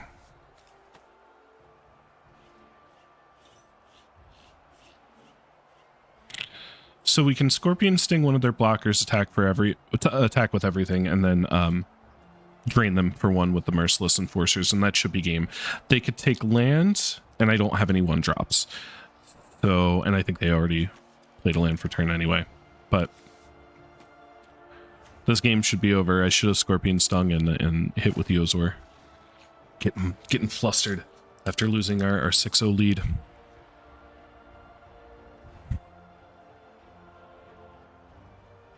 They also get to see 9 cards of our deck that they shouldn't have gotten to see had I played correctly. Excuse me. Or wait, no. I'm beating myself up for nothing. Scorpion Sting goes into their graveyard, not our graveyard. Never mind. We could have won. Never mind. I knew that the whole time. I played perfectly. Okay, they could have... That is illegal.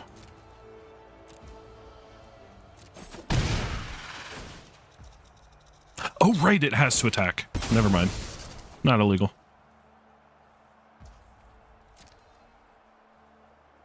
Alright, so they could have Shock.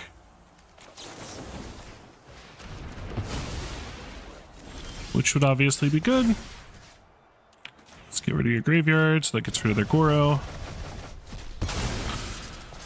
Alright.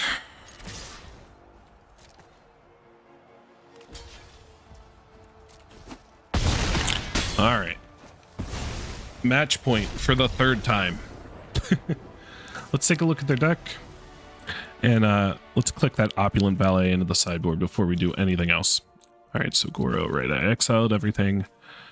So, they have a wrench of their own. 2 Scorpion Stings. Desecrix. Nil. Nil gets back wrench as well. And then Furnace. Okay. Okay. They also have white, so they have the Mosswing Shroud as well. Okay. Their deck is kind of scary, so what do we take in place of that stupid Opulent Ballet?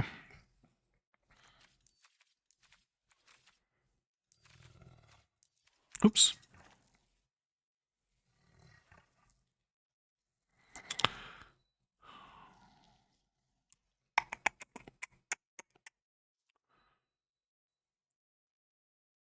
So I don't think I want to take a white card, right? So, Sudden Strike isn't good against things like Wrench. And that's sort of the scariest thing.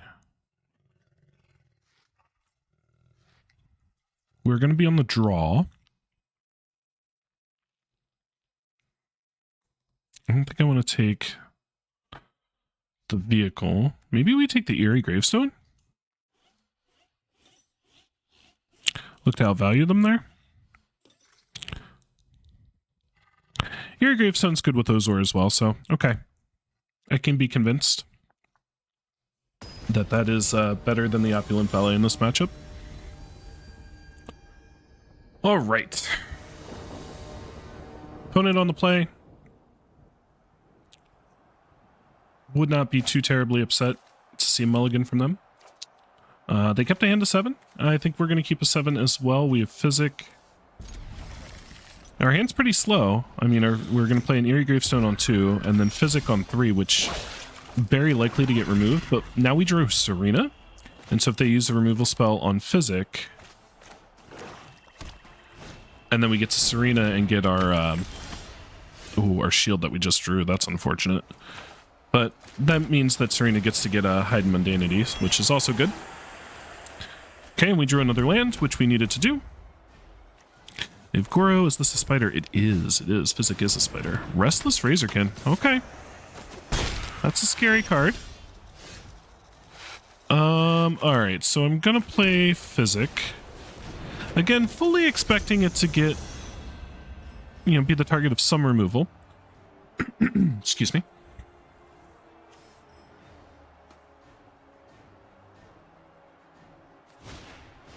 Rhino's Rampage. Okay. And they kill my Gravestone? Jeez. Alright. Huh. Well, that was pretty good. Okay, so we're going to play Serena. Grab a Hide in Mundanity. So they're down to 3 cards, and we have 2 removal spells and Wrench in hand. We just need to draw another land, and we need to stabilize. We are down to 12 now. And so if they have something expensive here, if they have like 5 mana, they have a Crowball, and now they get to draw a land off Razorkin, that is... Fortunately, that hit a land. This has Trample? Wow. Jeez. So they surveilled away. Yeah, so they are playing some bad cards. I figure you're playing black-red, you gotta be playing some amount of bad cards. Okay. Just gonna put that on Crowball. We're gonna say go. We need to find a land. We are stable because we're gonna Tactics the Razorkin. Oh, this is when you cast, isn't it? I should have done this on their turn. Or on my turn, rather. I should have main phased Tactics the Razorkin. Okay, well, good. They're going to attacks.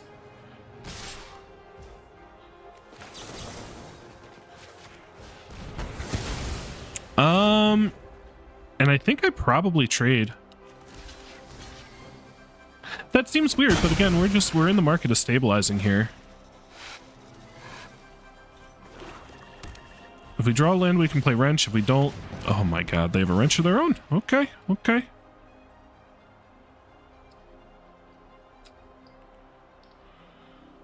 All right. Oh, that's rough.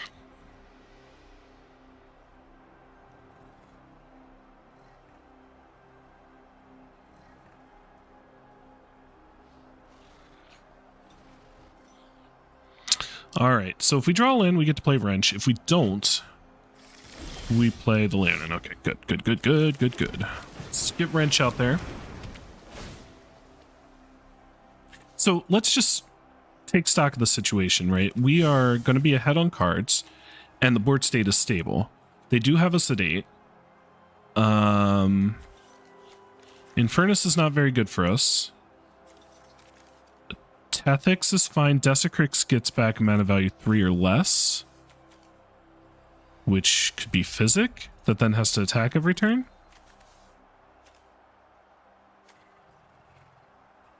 I don't have any villains in the graveyard.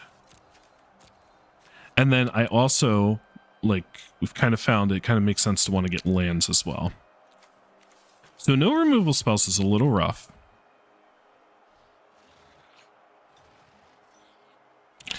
So I can take Desecrix, land, and then Desecrix gets back Physics, but like Physics I can tap to keep him from having to attack, which is good. Temple Trap does 5 damage. I could also just take Temple Trap. I could also take Tethix. Or I could take land. All right, let's go Temple Trap because that kills pretty much anything and we're on 5 mana. So they play a big thing this turn. We kill it with Temple Trap and then go from there. I don't know about that. I mean, Wrench is always a hard card to play, right? Because you have so many choices. And again, taking land is like a reasonable choice too, because then we could possibly double spell with Wektu Banemark Leonin, but we're probably playing a 4 or 5 mana spell anyway.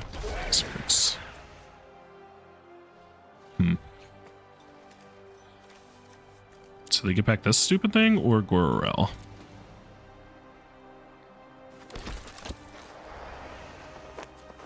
I thought this was... Oh, it's 3 or less. I thought it was 2 or less. Okay. Right, because I'm getting Physic, which is 3. Do they have a removal spell too? Ooh, man. Alright.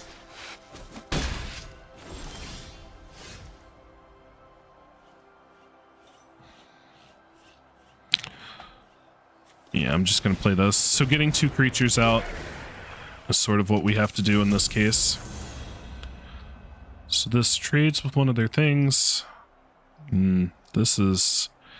I'm wondering if maybe a land... I don't know if a land would have been better than the Temple Trap because...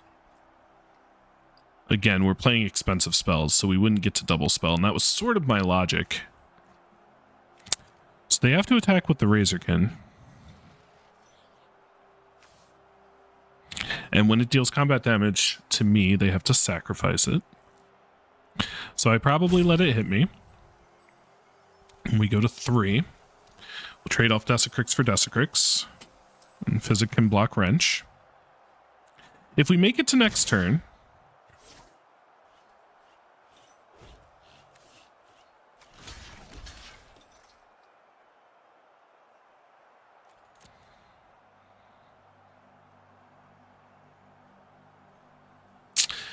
Maybe I should have... Oh, I probably should have...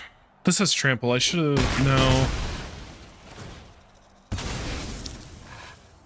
I was thinking that maybe I should have chumped with Physics since it's going to die this turn anyway. But I'm probably going to tap it to keep that from happening. I'm going to have 5 mana. Oh, Aerialist is scary.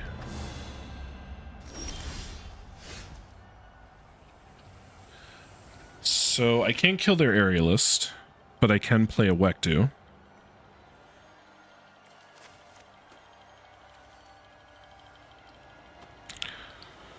So if they just don't block Physic and it dies, we just really needed to draw land at some point here. This is really unfortunate. Because we're just going to be dead. They just don't block Physic, it dies. And then they just attack with both. So, okay. I'm just passing with 5 mana up and hoping that I tell a convincing enough story.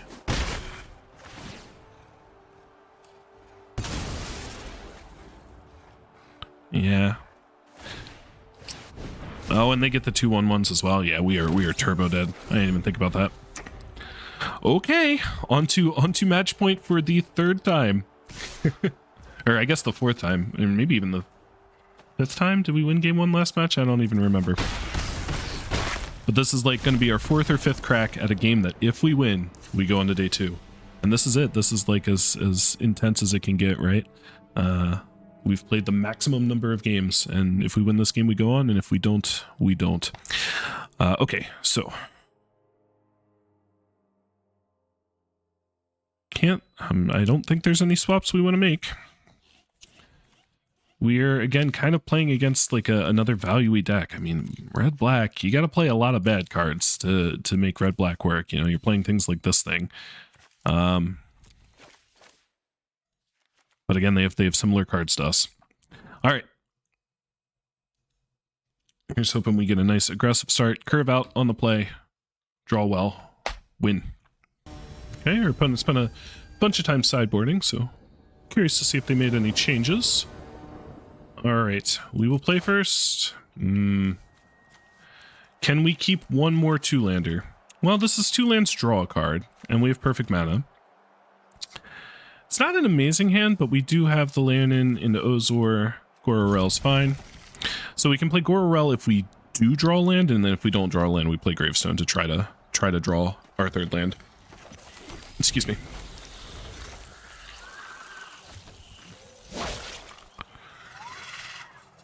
Alright, let's see what our opponent's up to. Okay, they still have mountains in their deck, so they didn't do anything too drastic.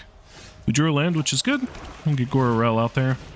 So we'll go Gororel into Bane-marked Leonin. Just delivering the beatdown here. Okay. The Gororel of their own. Alright, so on the play, I'm happy to trade, especially since I drew the Enforcers. Yeah, I would rather trade those off now. Excuse me. We do need to keep drawing lands. We milled one and we milled Wrench. Oh well. That's okay. Wrench was just as likely to be the 40th card on the bottom of the deck as it was to be one of the cards we milled there, so. Let's see what the opponent's up to now. Clandestine Work. Okay.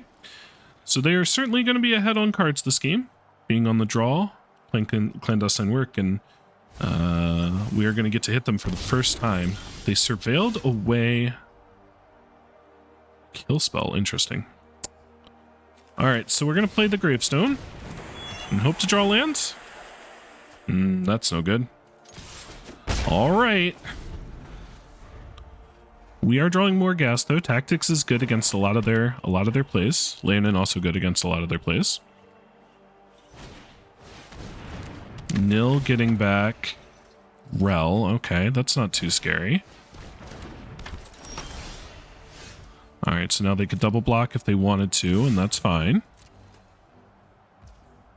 Okay, they choose not to, which is reasonable, and we'll play another Leonin.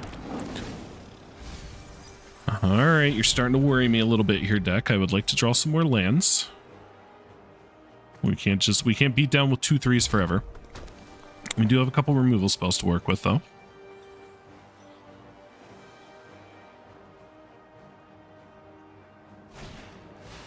We already have 5 cards in the graveyard, and we've got a couple of villains in play as well. They are digging, so they surveilled away 1 land. They've done 4 damage themselves with Clandestine Works.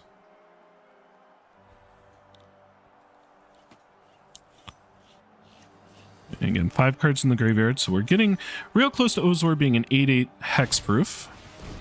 Okay, Infernus. Not too scary.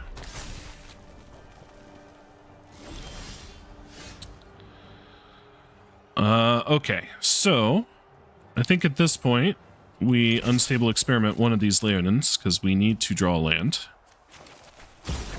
Target player, draw a card. Target this guy. All right, we drew a land. That's good.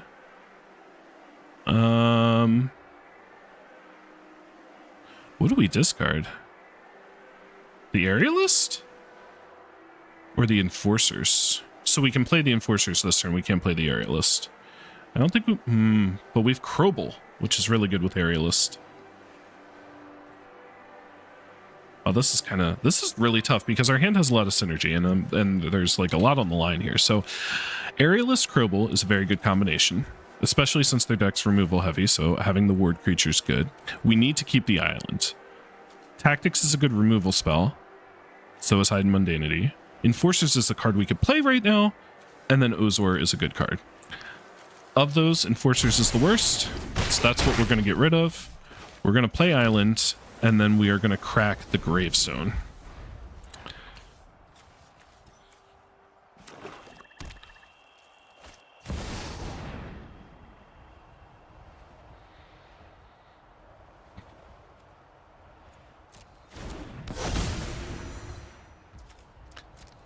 And that's the ball game. Oh, man. To lose that way, too. Well, that was a good card. And we knew that they had it, but that would have been tough to play around. All right, so again, going to try to think. Keep in mind that if you told me at the start of the day I'd get 6 wins with this deck, I would have been very happy. But obviously that feels pretty bad to be 6-0 and then be in a position where if we win the game, we finish the day with 7 wins, I think 4 times, maybe 5 times, and to just lose all those games kind of sucks. But it'd be like that. That's Magic. And, you know, really, this deck, not that great, right? We our opponents definitely had some stumbles in our earlier matches that got us some wins that maybe the deck didn't quote unquote deserve, although 2 wrenches is pretty good. And our 3 losses, those matches that we played at the end, were just against other decks that were doing the same thing we were trying to do, trying to win based on value, and they just did it better than we did. So obviously very, very unfortunate to not get to play day 2 after being 6-0, but it is the way it is. I don't think we made a couple mistakes here or there, but nothing that brought us to this point where we would have otherwise won out. So well, we'll try again next time.